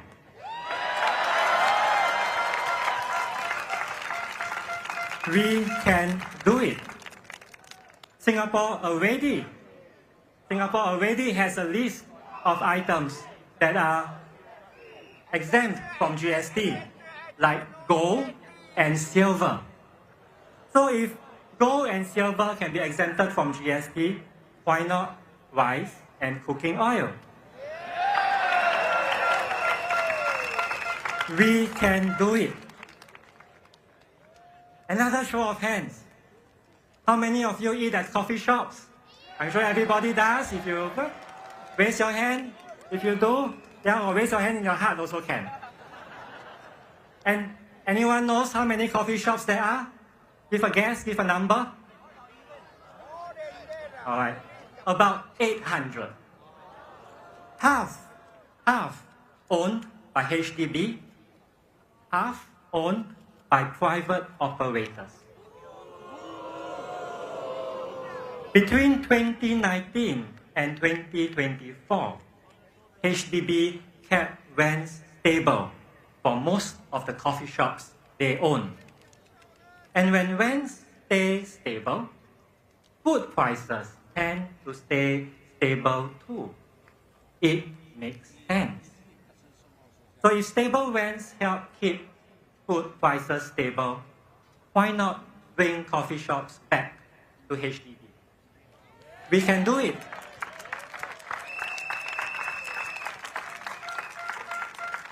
HDB used to own all the coffee shops until it started to sell them to private operators. But in 1998, HDB stopped selling coffee shops to private operators. They saw something there. And we think it's time for HDB to take back the coffee shops. We can do it. Those are just a couple of the policy proposals we have to help you manage the cost of living. And those proposals can be advanced even more with more Workers' Party MPs in Parliament.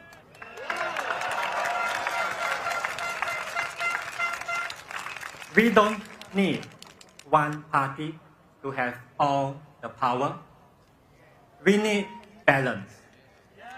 We need accountability. We need representation. Let's shape a better future for all Singaporeans.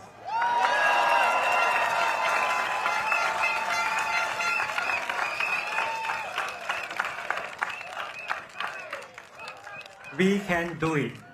So come 3rd of May, vote with hope, vote with pride, vote Workers' Party working for Singapore.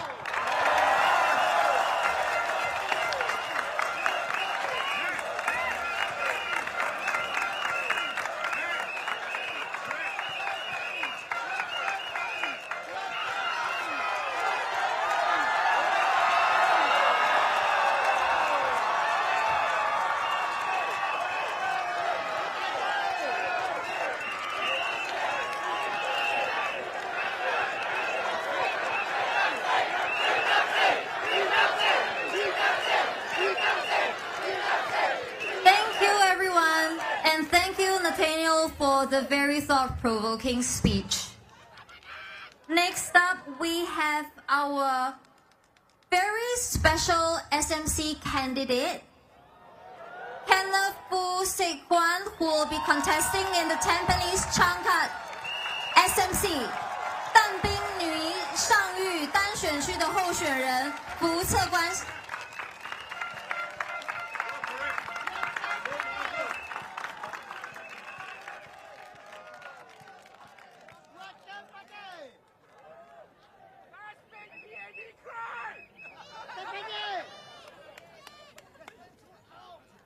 Dear voters of Tampines GRC and Tampines Changkat GRC, SMC, your wait is over. The Workers' Party is here.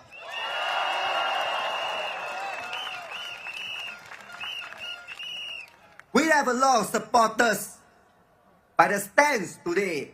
Can you make some noise for us? Thank you. I'm Fu Sek-Kwan, Kenneth, the Workers' Party candidate for Tampines Changkat SMC.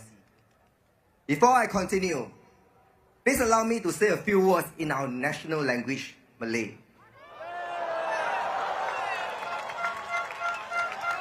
I apologize as this may not be the smoothest Malay speech, just like your recent MRT incidents that happened as well. I had the same encounters because I also take train and bus. I don't own 2 cars.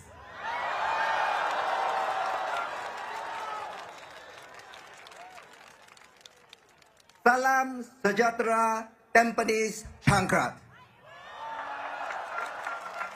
Selamat malam, teman-teman dan warga negara Singapura. Saya berbesar hati berdiri sebagai calon anda. Saya berbesar hati bekerja bersama anda. Saya berbesar hati kerana diberi kesempatan untuk mewakili anda. Sokonglah Parti Pekerja. Berhentilah Parti Pekerja. Suara anda di Parlimen bekerja untuk Singapura. Thank you. In the past, Tampines was one GRC. After the last electoral boundary review, you got split into 2.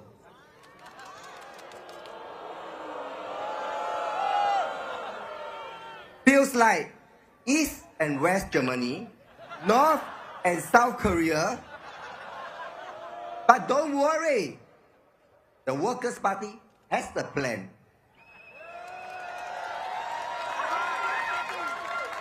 It is called the Tampines Plan.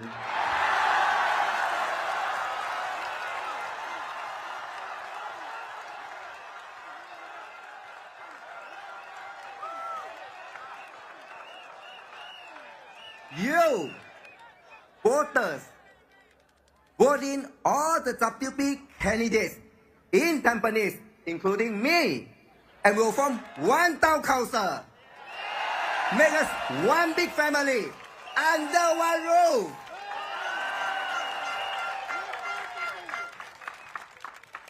Some of you may know I contested in East Coast GRC in 2020. Residents asked me, hey Kenneth, how come Tampines Changkat?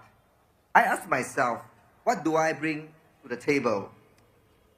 For 20 years, I worked in public service, helping ex-offenders reintegrate. Then in a charity, supporting cancer patients. At the same time, I did grassroots work and served as a town councillor for 10 years. Last but not least, I'm a Lao Peng, an old NS man. I volunteered to serve beyond the 10-year cycle. I'm in the armed forces for 20 years.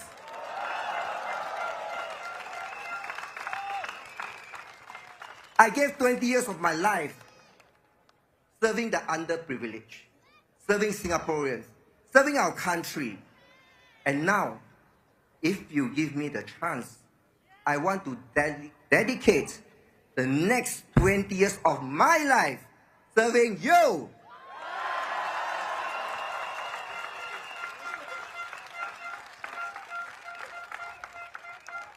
Will you give me the chance to serve you?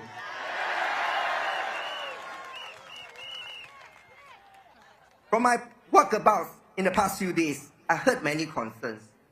One resident said, hey Kenneth, Tampines Changkat, I got this sunrise smiles breakfast, $2 only. They worried if Workers' Party wins, will this breakfast be gone? I ask you, residents of Tampines Changkat, would you be bought over by just a $2 breakfast?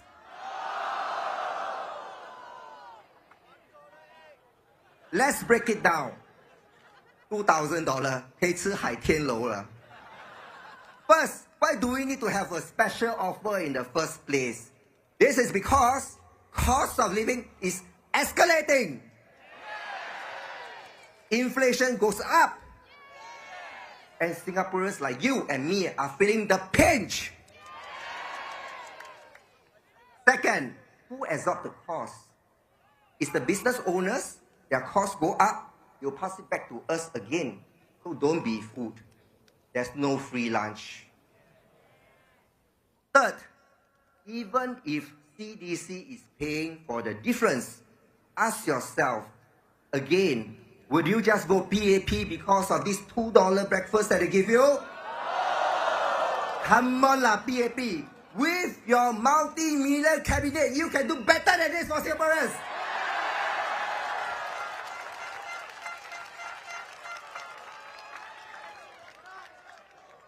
Did you know, in fiscal year 2024, our overall budget surplus was $2.6 billion.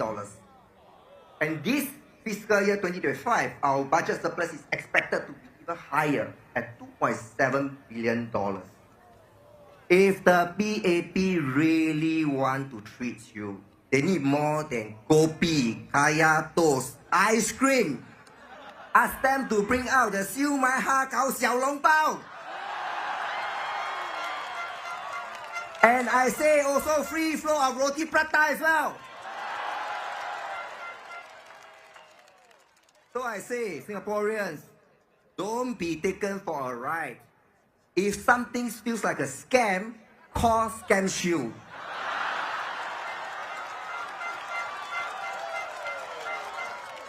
Or better, vote for the Workers' Party to block the nonsense.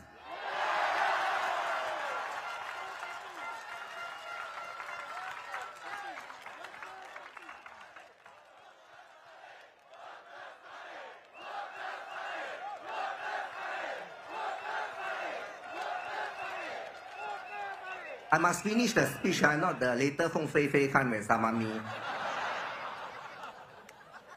Some of you may also fear if WP wins, will Tampines Changkat be neglected? I give my promise that it won't be neglected. Will it become a slum, like what PAP used to say about Hougang SMC? Yeah, right. Let me tell you, I've lived in Hougang for 30 years of my life. I know what PAP will throw at us, but Hougang never give up. We fought back.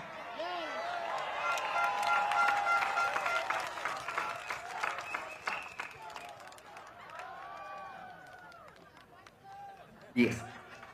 Because we got the courage to believe, and we have the ability to make things better for ourselves.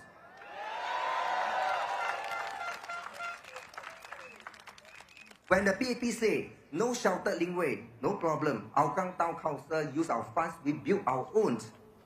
When they say lift upgrading delayed, no problem. The residents say, I will carry the bicycle up the stairs myself.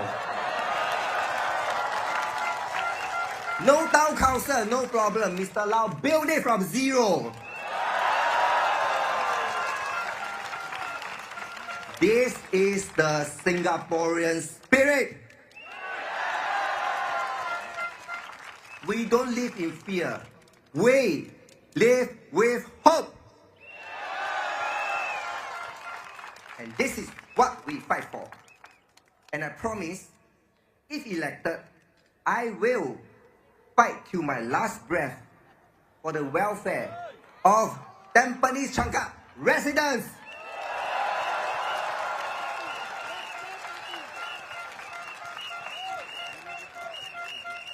Now, the question is, are you with us? If you are, let's start building the Tampines Changkat spirit. And I ask you to vote for me and my fellow Workers' Party candidates into Parliament on May the 3rd. And so, on May the 4th, may the Force be with us.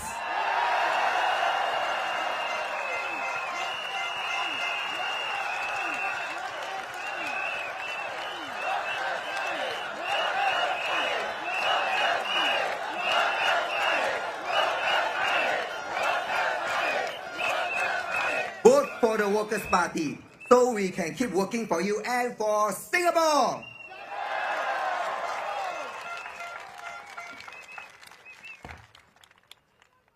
The difficulty of an SMC candidate is that he has to speak 2 languages. So, please bear with me. 亲爱的选民，大家晚上好。在我开始演讲前，我想说声谢谢大家辛苦了。没有事，没有事。我知道当下你们还面对着许多挑战，例如生活费高涨、物价高涨、就业保障、组织家庭和养儿育女等等等等，对吗？最糟的是薪水没有涨。你觉得行动党了解你的苦吗？啊，上班来了，上班来了。Okay, I have a special privilege tonight. I can speak for 10 minutes, so I ignore this for now. Yeah. 今晚我想和大家谈谈有关一个忘恩负义的故事，要听吗？有一次我走访时，跟一位居民谈话，对方指责我们反对党忘恩负义。他说：“行动党做得很好，你们别来我们的集选区竞选，不然可能害得我们好像阿玉一样失去杨荣文啊。”他说的这句话令我匪夷所思。我想请问大家，集选区制度不是行动党推行的吗？ Relax。他们声称华裔选民不会投票给少数群族的候选人，必须有集选区才能确保少数民族在国会上会有代表和声音。不过各位，在1981年，工人党已故前秘书长雷热南赢得安顺补选。在2016年， 5级8都补选中，行动党候选人木来里也胜出了，这证明行动党的假设，少数民族在华人人口居多的选区里面当选的机会是渺茫的，是个错误。当初是这样，现在也是这样。既然集选区制度是行动党推行的，这个制度也导致他们败选，怪不得工人党。成也萧何，败也萧何。行动党自食其果，不可以赖别人，对吗？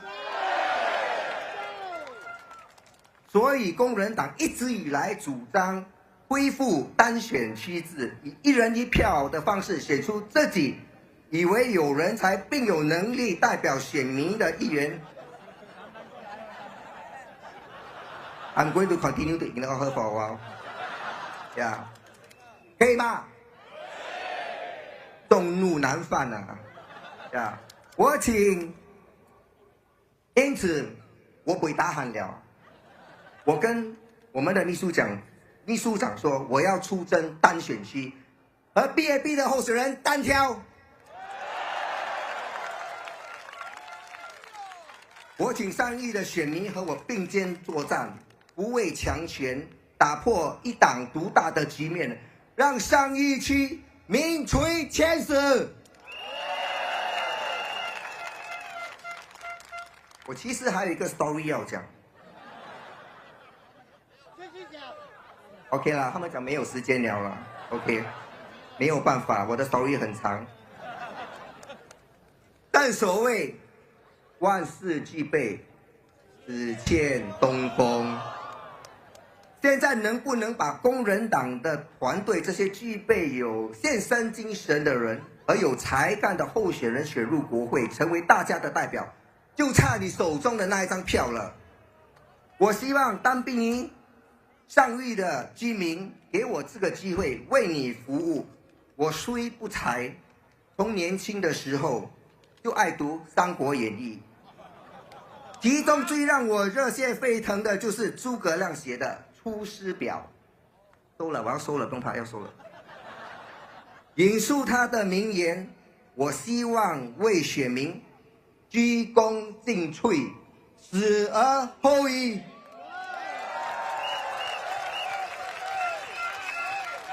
谢谢大家，请投工人党1票，让我们为国效劳。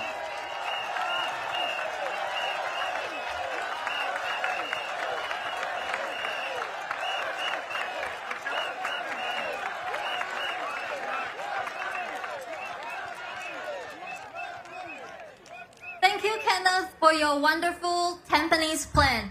I'm very sure if you get elected, your Tampines plan is going to be much better than the East Coast plan.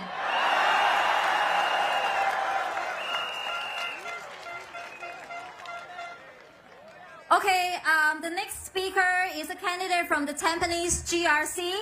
He is Dr. Ong Lue Ping, 淡滨尼集选区候选人王瑞斌。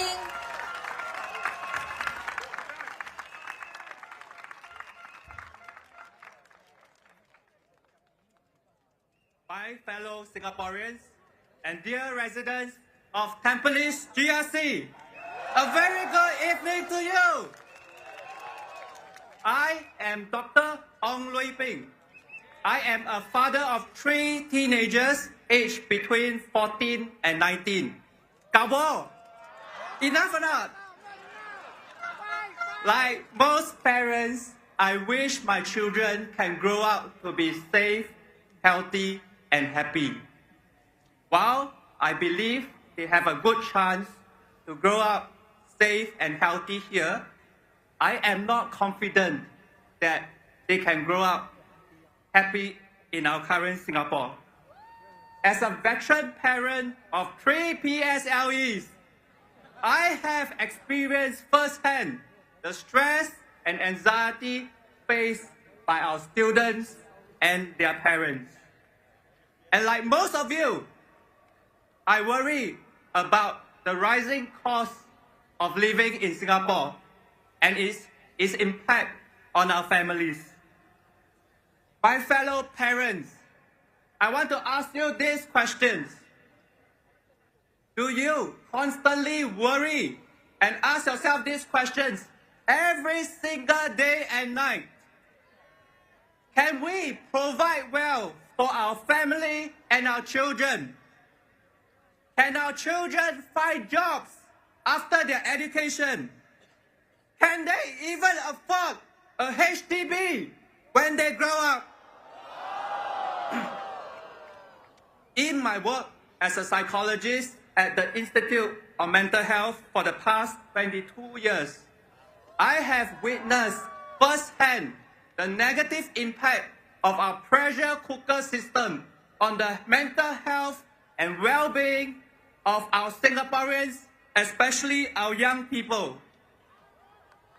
Every day, my colleagues and I fight tooth and nail to help our patients overcome their emotional struggles. But we often feel helpless when systematic and structural factors are the things that affect the mental health of our patients. Despite the challenges, I have stayed so long in public healthcare service and not go to private practice like some doctors that we know in Tampines because I want to help all my fellow Singaporeans regardless of their status and income level.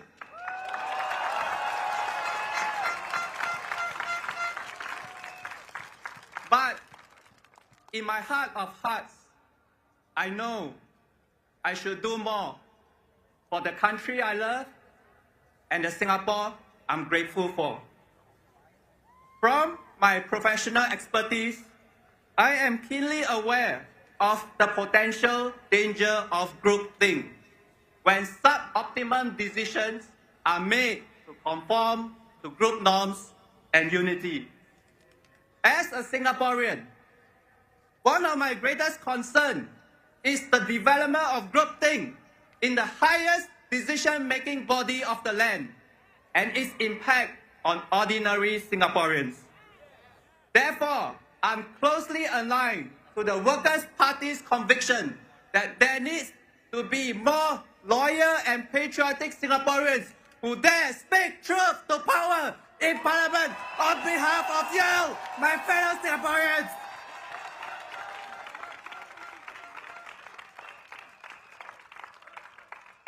I know some of you may have heard this before, but I would like to share this again because this is the core reason why I gave up my senior leadership position in a public hospital to join the Workers' Party.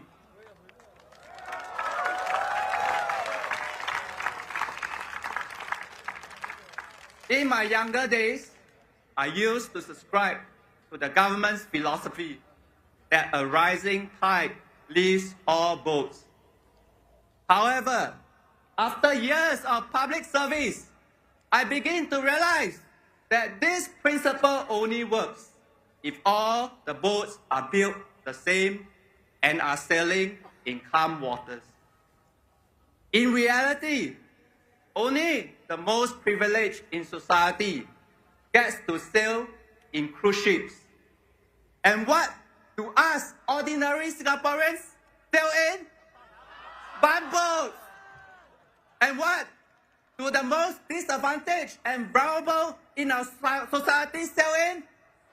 Sampans.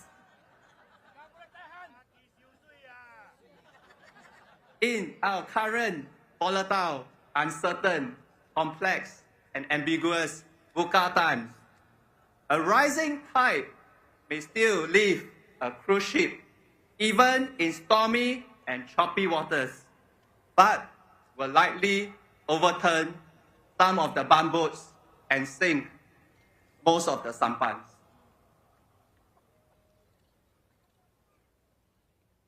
To make matters worse, in this stormy climate, we ordinary Singaporeans have to endure a lightning strike of 8%, and then another lightning strike of 9%.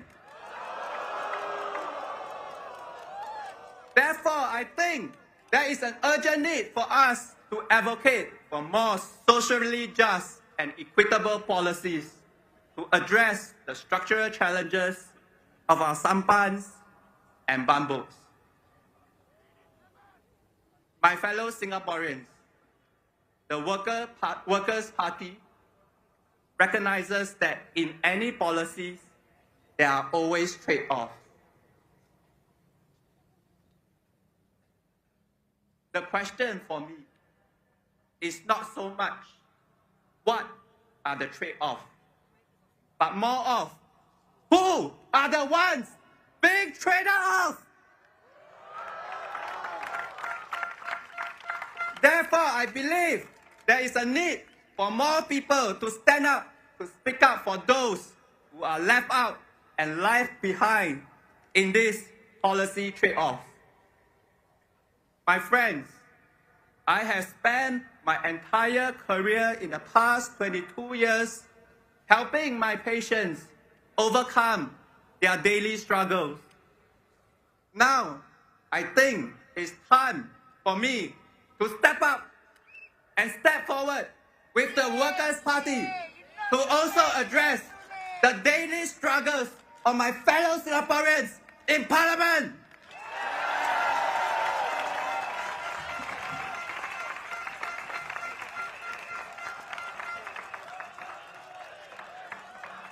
Thank you. The PAP tells us they will never gamble with the future of Singapore and the well-being of Singaporeans. Let me tell them this. It is no longer about gamble anymore because you have already lost touch with ordinary Singaporeans. You have already lost the well-being of Singaporeans. You have already lost the future of Singaporeans' young people who no longer see a future in Singapore.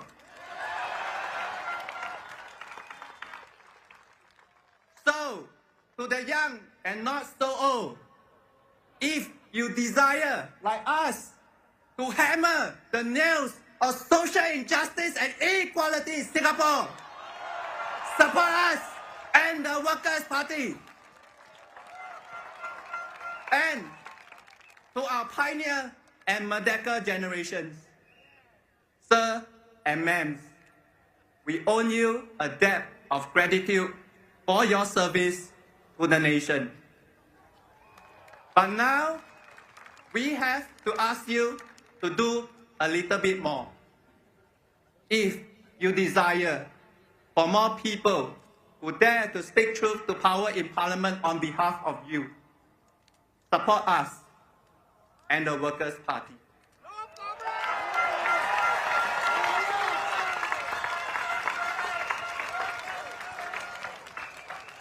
And finally, to my peers in our 40s, whom I affectionately term ourselves as the Marikita generation. Guys, we have lived half of our life.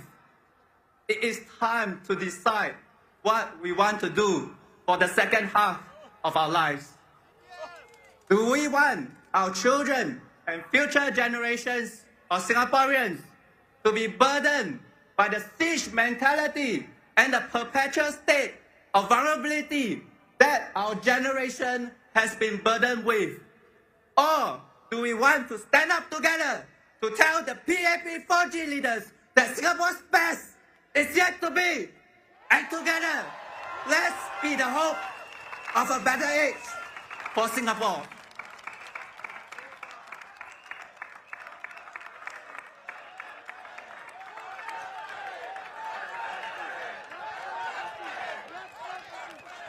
My friends and my fellow Singaporeans, I am Dr. Ong Lui Ping, a worried father, a dedicated public healthcare psychologist, and a lawyer Singaporean.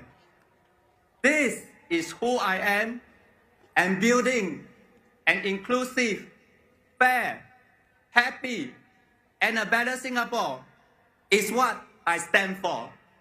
Vote for the Workers' Party. Working for you, working for Singapore. Thank you.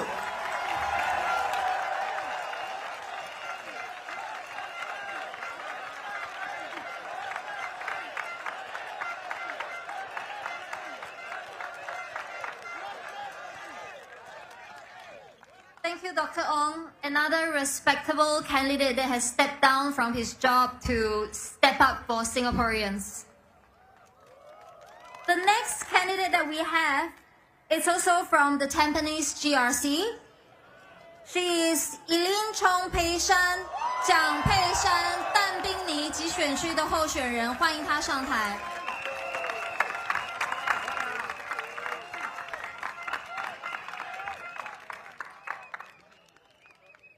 各位淡滨尼集选区的居民和工人党的支持者，大家晚上好。我是工人党淡滨尼集选区的候选人蒋佩珊，也是 Tampines Plan 的一份子。我这几日伫淡滨尼走行的时阵，真侪安哥和安弟问我，你读了大学做外交官，到底是做什么的？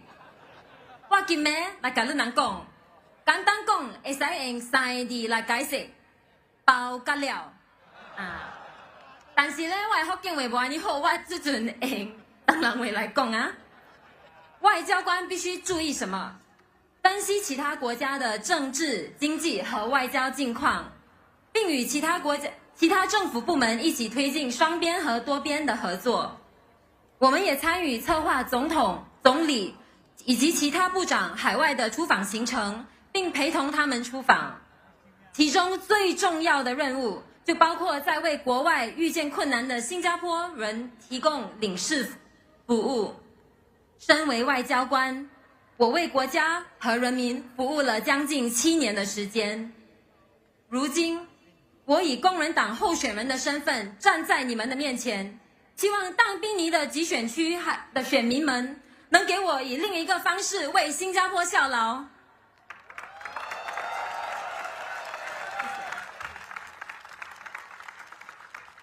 好，讲到淡滨尼集选区的选民，这几日有真侪阿公阿嬷、弟兄哥甲我讲，因人今日会来到支持我人，你人有来无？真欢喜有看到安尼侪阿公阿嬷、安弟兄哥来支持我人，你人可能特别想，我安怎安尼款问？因为呢，我今日想甲你人讲，有关我的2个偶像，我的2个阿嬷。因人今年已经80几岁了，因人一世人献了翁婿，献了子孙，给了社会，给了国家。他们把青春奉献给了家庭和国家，靠着打各种各样的杂工，把孩子养大。孩子成家后，他们继续把人生的黄金时期贡献给他们的孙子和家人。在他们的有生之年，新加坡经历了天翻地覆的变化。如今年长的他们，因为年轻的时候打杂工，所以公积金不多。孩子们工作成家以后，虽然也给他们家用，可是他们依旧坚持节俭就是美德，希望能省则省，帮孩子减轻负担。疫情以后的物价高涨，让他们承受更大的生活压力。平时在楼下跟朋友啉咖啡，一杯咖啡哦，从8角9角提到1、2、3。请问你们家附近的咖啡店的咖啡哦，是不是也越来越贵？身为一名前外交官，还有前公务员，我知道也相信，新加坡的公务体系的政策制定的初衷肯定是好的，可是好的初衷并不够。我们要保持政策的力度，也要确保执行时候的温度。制定和执行之间是有落差，而偏差意味着往往有很多被忽视的群体，他们可能是没有社会支持体系的独居乐龄人士，也有可能是愁着怎么用一份薪水同时供养3代人的夹心层。因为如此，我们工人党建议：第一，我们应该取消慢性疾病保健储蓄 （Medisave） 的提款上限。长辈们不应该在药物和一日3餐之间做选择，对不对？第二，我们应该改善我们的医院补贴资格标准，尤其是要取消那些没有收入的人以房屋年值的评估。为什么？因为阿公阿嬷几十年前买的屋子，可不可以拿来付今天的医药费？对了，第三，我们应该为乐龄以及身心残障的人士免费提供乘坐公共交通。这个不是为了经济救济，我们是希望尊重他们可以出行自由、自主还有安全。谢谢。第四，我们应该为带薪的照顾家庭假立法，为了更好照顾到又要在职场打拼，同时又要看护年迈父母的夹心层人士，减轻他们的负担，你说对不对？第五，在当今大部分的公共服务都变成 digital 的时候，有一部分的阿公阿嬷是不是不懂得怎么样用智能手机？所以我们应该积极的提供更多在 polyclinic 无需要预约就就诊的机会，方便他们可以需要的时候就就诊，对不对？我相信以上的建议是一个富有同理心的社会所应该有的基础。在每一位有家人或者朋友为他们发声的阿公阿嬷背后，我们都有着另一名默默受这苦的阿公阿嬷。他们可能是没有子女的寡妇，或者是一个不捌字的阿嬷。所以我们不应该只用我们的生产总值去衡量我们国家的成功。我觉得我们应该用帮助弱势群体的政策的力量来衡量。也因为按这个标准，我觉得我们还有更多需要进步的空间，大家觉不觉得？所以我们应不应该为我们年长的阿公阿嬷多做一点？我们可不可以为上有老下有小的新加坡人多做一点？我们想不想出力创造一个更美好的新加坡？我希望这次的大选里面，你们可以把宝贵的一票投给我们工人党，让我们在国会为你们发声，为国家为你们效劳。请投工人党一票，请投我人，请为我人的国家投一票，给我人机会为新加坡效打拼。万是工人党，感谢，谢谢。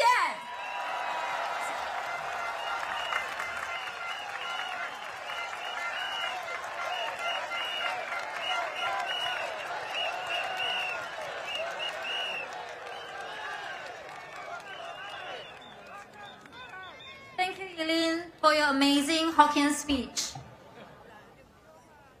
Next up, we have our final candidate for the Tampines GRC. I'm sure you guys have all been waiting for him. He is Muhammad Faisal bin Abdul Manaf. Let's welcome him.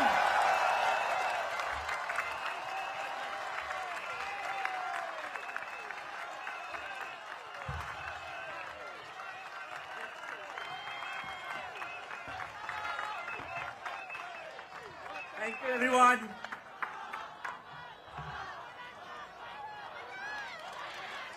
Waving to my KB residents and volunteers. Good evening. Assalamualaikum. Oh, bagus. Dan selamat Hari Raya. Panjang hao. Wanakkam. Thank you. Thank you so much, fellow Singaporeans, especially voters of Tampines GRC. Wah, Faisal. My name is Muhammad Faisal. Age 50, I'm married with a lovely wife. Only one wife, huh? and have 3 children. Okay, this is my 4th GE. I was, as many of you have known it, the Aljunied GRC Member of Parliament for 3 terms. 2011, 2015, 2020, and 2025. Where? Tampines! Tampines! For this GE, I am humbled to be given the trust by WP's leadership to lead a team contesting in this Tampines GRC. I am very heartened and very grateful to my teammates, Dr. Liu Ping, Miss Eileen Chong, Mr. Jimmy Tan, the singer, and where's Michael Teng? Okay. You heard him speak just now, right? Spoke just now? Okay, all of them, I really appreciate what they've done. They've stepped out from their comfort zone and step up to be part of this wholesome and dynamic team. Here we are, offering our humble self to serve Tampines residents and, God willing, be the elected representative of Tampines GRC come 4th May. Why I say 4th, not 3rd? Because the official result will be announced normally in the early morning of 4th May. Last time, I joined GRC 3 in the morning. But we know quite early lah. But I don't know what they want to announce. Okay? Okay, in fact, not only residents of Tampines, the same for residents of Hougang, Aljunied, Sengkang, Punggol, East Coast, Jalan Kayu, Tampines Cakat. May the 4th be with all of you.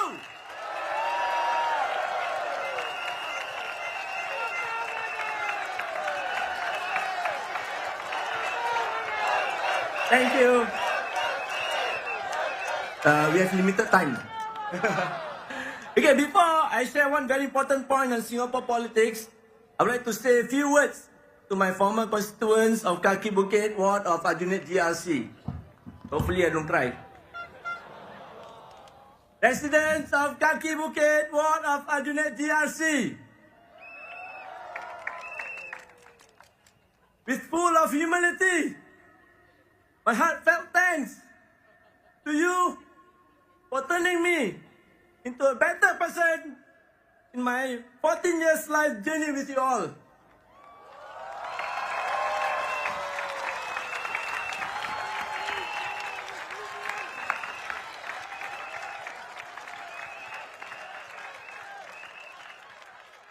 Yes, I'm sad that my journey has come to an end at Kaki Bukit, but I believe the wonderful residents of Kaki Bukit will understand why I must make this move.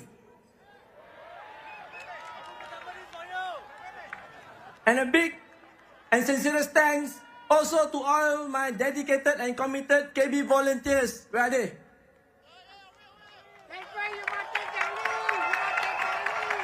And also staff of AHTC for the wonderful bond and kinships.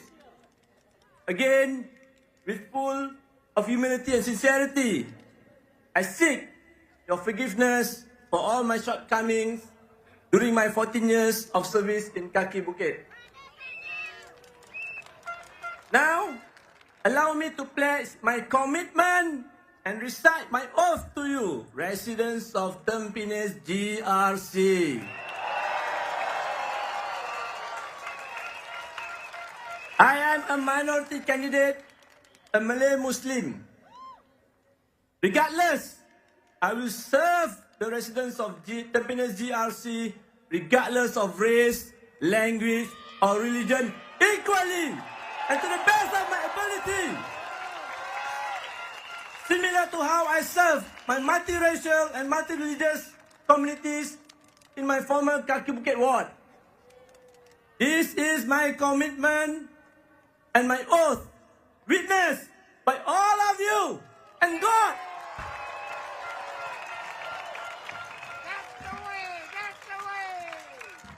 Fellow Singaporeans, I will now speak on the need for checks and balance, which is the fundamental tenet of a democratic society.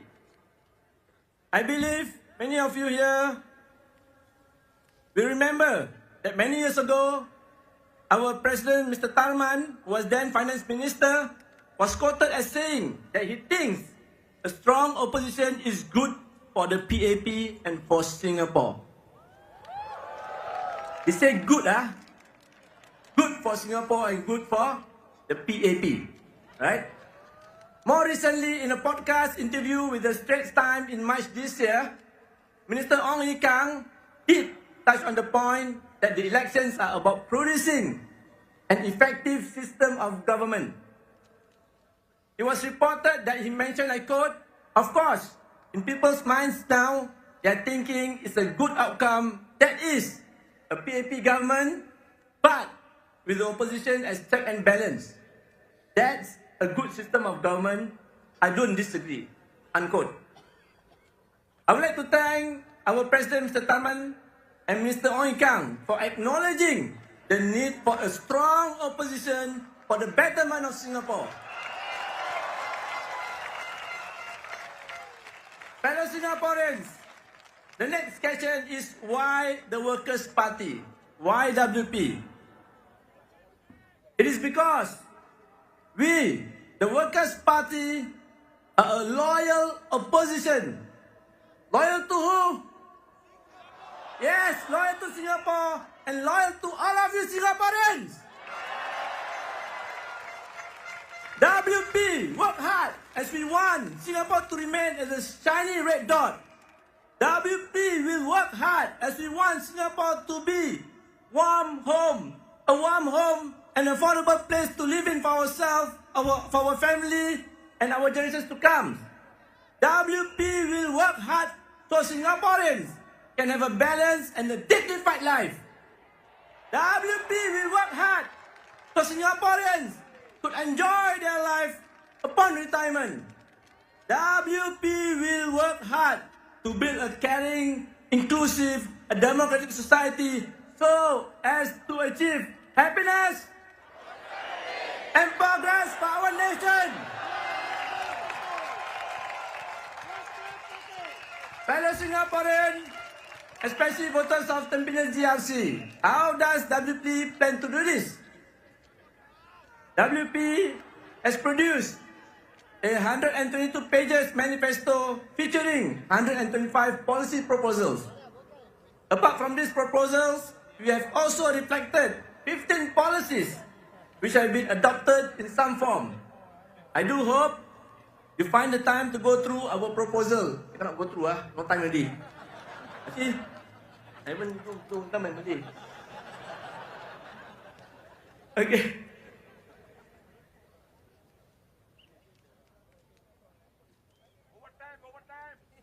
Cannot lah. Itu yellow card, red card come. Okay. Rest assured, okay, the Workers' Party MP will be your voice, fight for you, your future generations in a rational, responsible, and respectable manner, regardless whatever the challenges, trials, turbulences, allegations, the hardship you face. Because the Workers' Party is a loyal opposition, loyal to Singapore, loyal to Singaporeans. Vote for the Workers' Party, working for Tampines GRC, working for Singapore. Okay, now let me talk to my abang-abang and kakak-kakak kan. Okay. Para hadirin yang dihormati, sekarang saya nak berkongsi tentang beberapa semak dan imbang yang merupakan salah satu prinsip asas masyarakat demokratik. Saya percaya anda semua masih ingat di mana Presiden kita Encik Tharman semasa beliau masih Menteri Kewangan dilaporkan berkata beliau berpendapat kewujudan pihak pembangkang yang kukuh itu baik untuk PAP dan juga untuk Singapura. Baru-baru ini pula Menteri Ong Ye Kung dalam wawancara podcast dengan Straits Times pada bulan Mac tahun ini ada mengatakan yang tujuan pilihan raya adalah untuk menghasilkan sistem pemerintahan yang lebih berkesan. Juga dilaporkan di mana beliau berkata, sudah tentu dalam pemikiran orang ramai sekarang, hasil yang baik adalah PAP sebagai pemerintah dan parti pembangkang sebagai semak dan imbang. Itu adalah sebuah sistem pemerintahan yang bagus dan dia juga mengatakan, saya tak menafikan. Saya ingin mengucapkan terima kasih kepada Presiden kita Encik Tarman dan juga Menteri Ong Ikang kerana mengakui perlunya ada pihak pembangkang yang kukuh demi kebaikan Singapura.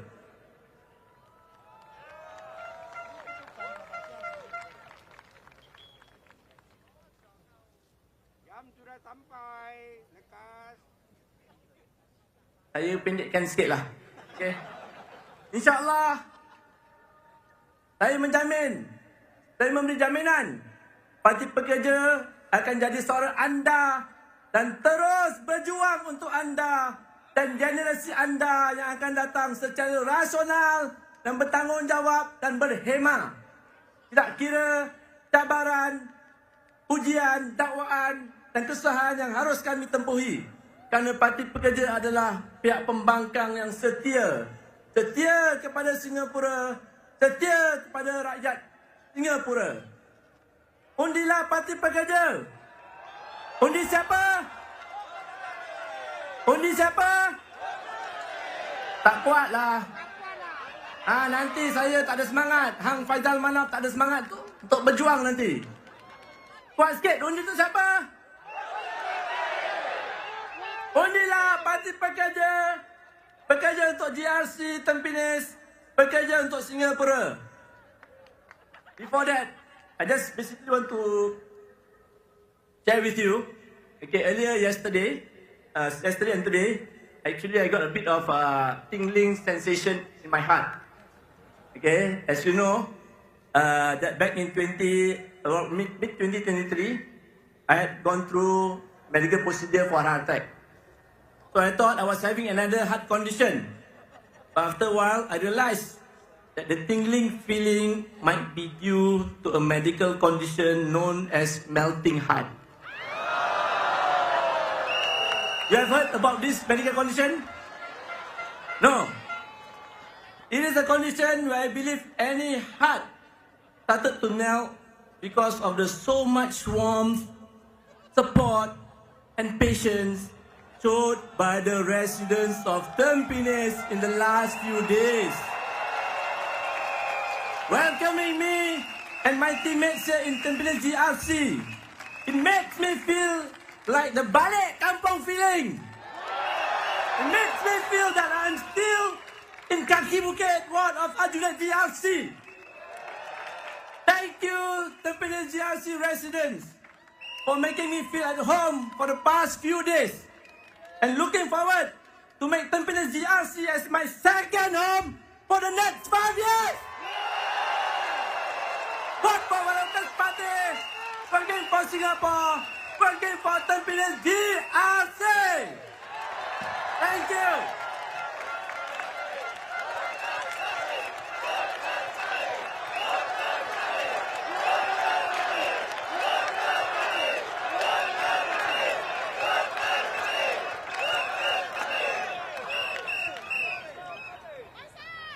Faisal, for stepping out of your comfort zone of Aljunied GRC to step up for Tampines GRC.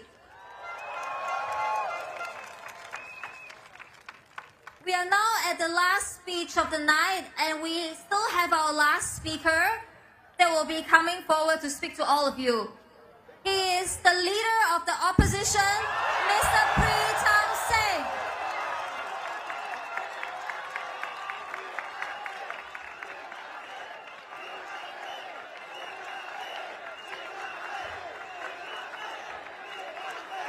Thank you. Thank you. Thank you, Tampines. My fellow Singaporeans, residents of Tampines GRC and Tampines Changkat SMC, good evening. As Singapore works to orientate itself to take advantage of the transition to a new world order, the Workers' Party's commitment is that we will always work for Singapore. Our manifesto advances our vision for Singapore, for not only the country we would like to see, but the Tampines we would like to see. The Workers' Party will push for policies to better address matters such as high rental costs for businesses and help Singaporeans to bounce back from hard times, more Medisave flexibility for seniors, and more affordable public housing. We have advanced many practical proposals in our manifesto that appeal to the heart and the head of Singaporeans. Regardless of race, language, or religion, our proposals appeal to our common humanity as one Singapore and our unity as one people. Now I know that Tampines hosts many savvy and sophisticated voters. I understand there are voters who have put the PAP manifesto and the WP manifesto through large language AI models and compared how they stack up against one another. Now, whichever AI model you choose, either ChatGPT or DeepSeek, one result is clear.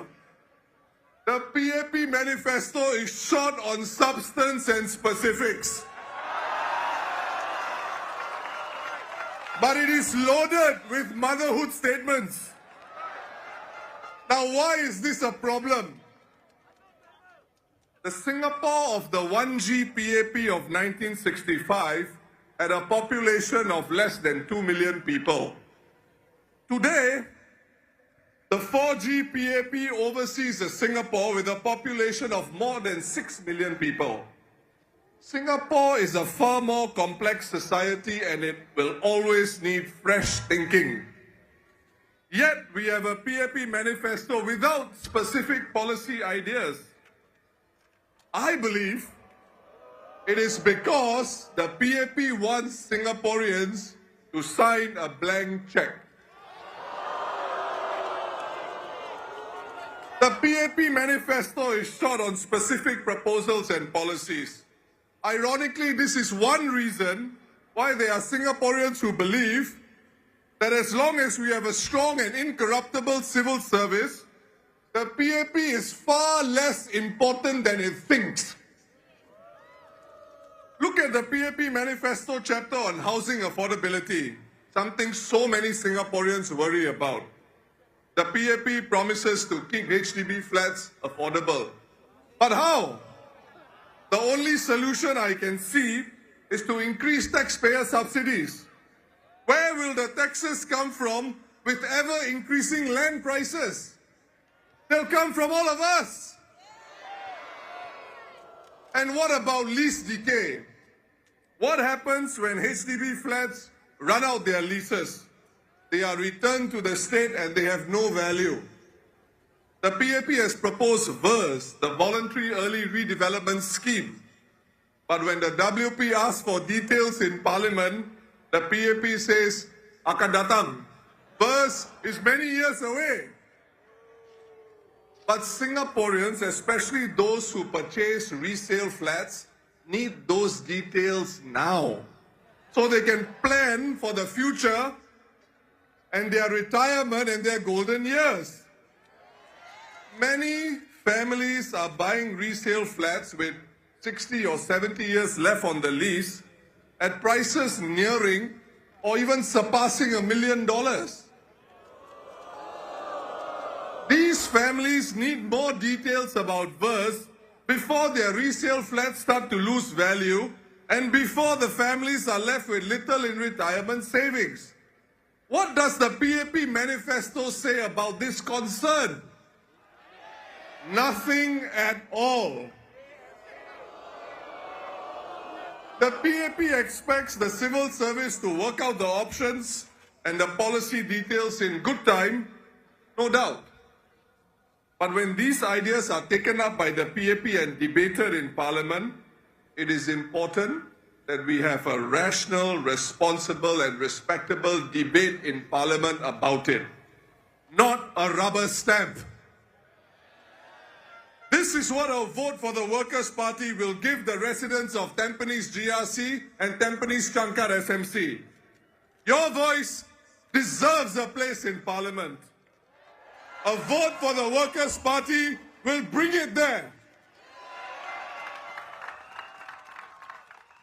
At these general elections, 2 Workers' Party candidates in single-member constituencies are taking on 2 PAP candidates who are also the NTUC Secretary General and an NTUC Assistant Secretary General, respectively. Residents of Tampines, there is no shortage of PAP Labour MPs in Parliament. Voting in these 2 PAP NTUC candidates will not make a difference. Instead, I invite you to cast your vote for a more balanced Parliament. Please vote for Kenneth Foo in Tampines Changkat SMC and vote for Andre Low in Jalan Kayu SMC. Voting them into Parliament will make a difference. Now let me talk about PAP candidates and the NTUC. In 2015, in the Kaki Bukit division of Aljunied GRC, the PAP candidate was Shamsul Kama. He was a school teacher before the elections and he resigned to contest elections. But after losing the elections, he found employment in NTUC. NTUC is a safe harbor for losing PAP candidates. Just ask Ng Chee Meng. If the 2 PAP candidates do not become MPs, they will probably continue to work in NTUC. They will continue to serve workers with the help of rank and file unionists and workers who are truly the backbone of NTUC. Now, a few days before the writ of election was issued, one social media site proclaimed that the NTUC Secretary General's leadership at NTUC drove the launch of the Job Seeker Support Scheme. Ng Chee Meng's work at NTUC shows that he and Desmond Chu do not need to be elected to Parliament to look after workers. I ask all voters and Singaporeans, keep them focused on their NTUC jobs.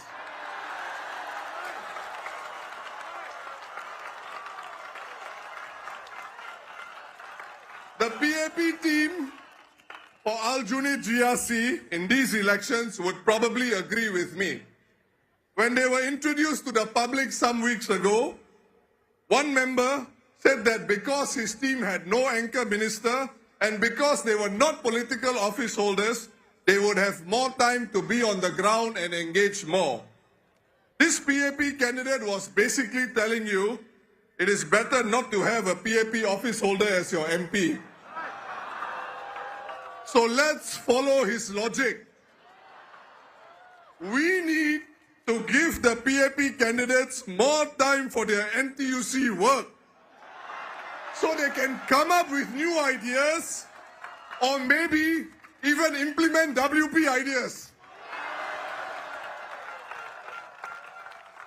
If you give the Workers' Party candidates your votes, then as MPs they will work hard on the ground. Kenneth Foo and Andre Low will look after the town councils in Tampines, Changkat and Jalan Kayu. They will also be part of the loyal opposition in Singapore. In Parliament, working for all of you. Tampines wins, Tampines Changkat wins, Jalan Kayu wins, Singapore wins, everybody wins.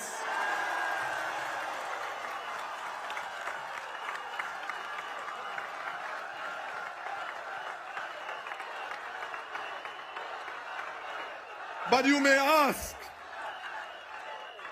some of you may ask, don't we need PAP NTUC MPs in Parliament? But here is what happened last year. Many Singaporeans spoke up against the proposed sale of income insurance by NTUC Enterprise to Allianz when it came to light. But members of parliament only had the opportunity to question the government in parliament on the proposed sale of NTUC income for the first time in August 2024. Workers' Party MPs promptly filed questions to call on the government to explain. Not a single PAP Labour MP asked question about this issue in Parliament in August 2024. Sadly, only one mainstream media outlet saw fit to report on the silence of the PAP Labour MPs. The news outlet Channel News Asia reported, and I quote, "At the Parliament sitting on the 6th of August, when the topic was brought to the fore, no Labour MPs filed any questions or spoke during the debate." My fellow Singaporeans, can you believe that? How is that even possible? Elected PAP MPs who champion NTUC, the union, and workers who represent them should fight hard in Parliament when NTUC issues are raised, particularly issues that Singaporeans are concerned about. Why were they silent? Now, to be clear, union work is not easy. Persuading workers while speaking up for them behind closed doors can be difficult work. I believe that rank and file unionists work hard and push hard for better rights for workers because of their passion for workers. I thank them for that. So Singapore, let us help the PAP candidates in Jalan Kayu and Tampines Changkat, who are the top leaders in NTUC, to be full-time NTUC union leaders.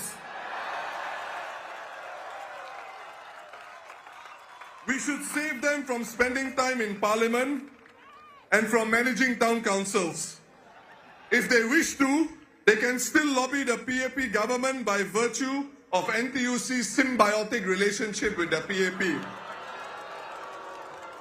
The NTUC's close relationship with the PAP ensures that NTUC is a guaranteed trampoline for losing PAP candidates. It is the safest trampoline for a politician anywhere in Singapore and maybe anywhere in the world. But you must be a PAP candidate to earn the right to bounce on it. Now, my friends, election come around only once every 5 years. On the 3rd of May, we have an excellent opportunity to build a more robust and balanced political system. Parliament should be where we discuss and where justified support pro-Singapore initiatives, regardless of political party. And the only symbiotic relationship the Workers' Party is interested in is a symbiotic relationship with all Singaporeans. Parliament is where the Workers' Party will work hard for you rationally and responsibly. Vote the Workers' Party, working for Singapore. Now, let me end my speech with the Workers' Party rallying a cry for all our workers. It is different from the PAPs. Please repeat after me. Majulah Singapura! Majulah Singapura! Majulah Singapura! Thank you.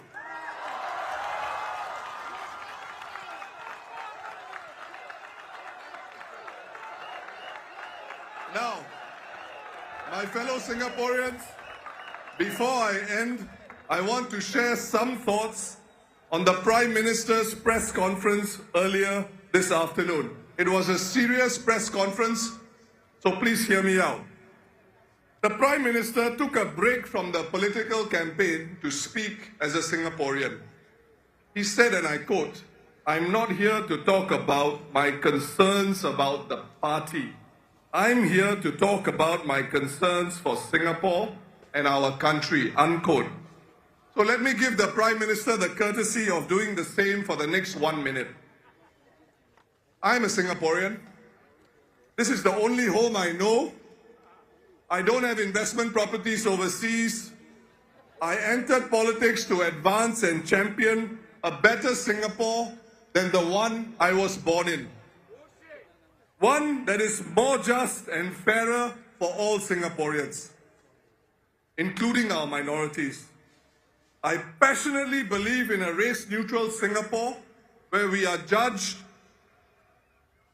not by our race or the color of our skin, but by our deeds and our common humanity. My colleagues and I categorically reject the involvement of any foreign element whatsoever in our domestic politics. Singapore is our business, nobody else's. And if I can put on my party hat to any foreign element, the Workers' Party does not need your support. We only need the support of our people, our fellow Singaporeans. Thank you, Tampines. Thank you, Tampines Changkat. Have a good evening. Thank you.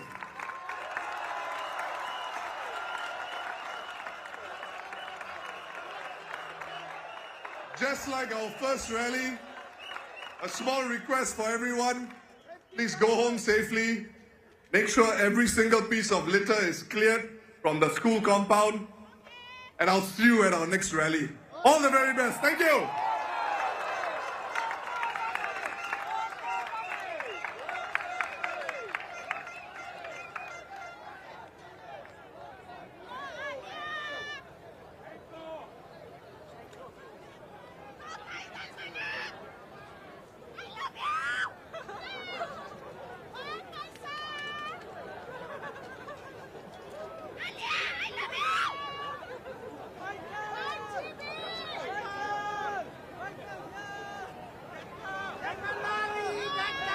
Thank you, everyone. We have come to the end of the Workers' Party rally. Please exit the venue calmly, slowly, and orderly because the exit can be quite narrow for this crowd. So we seek your cooperation and we see you at our next rally. Thank you, everyone.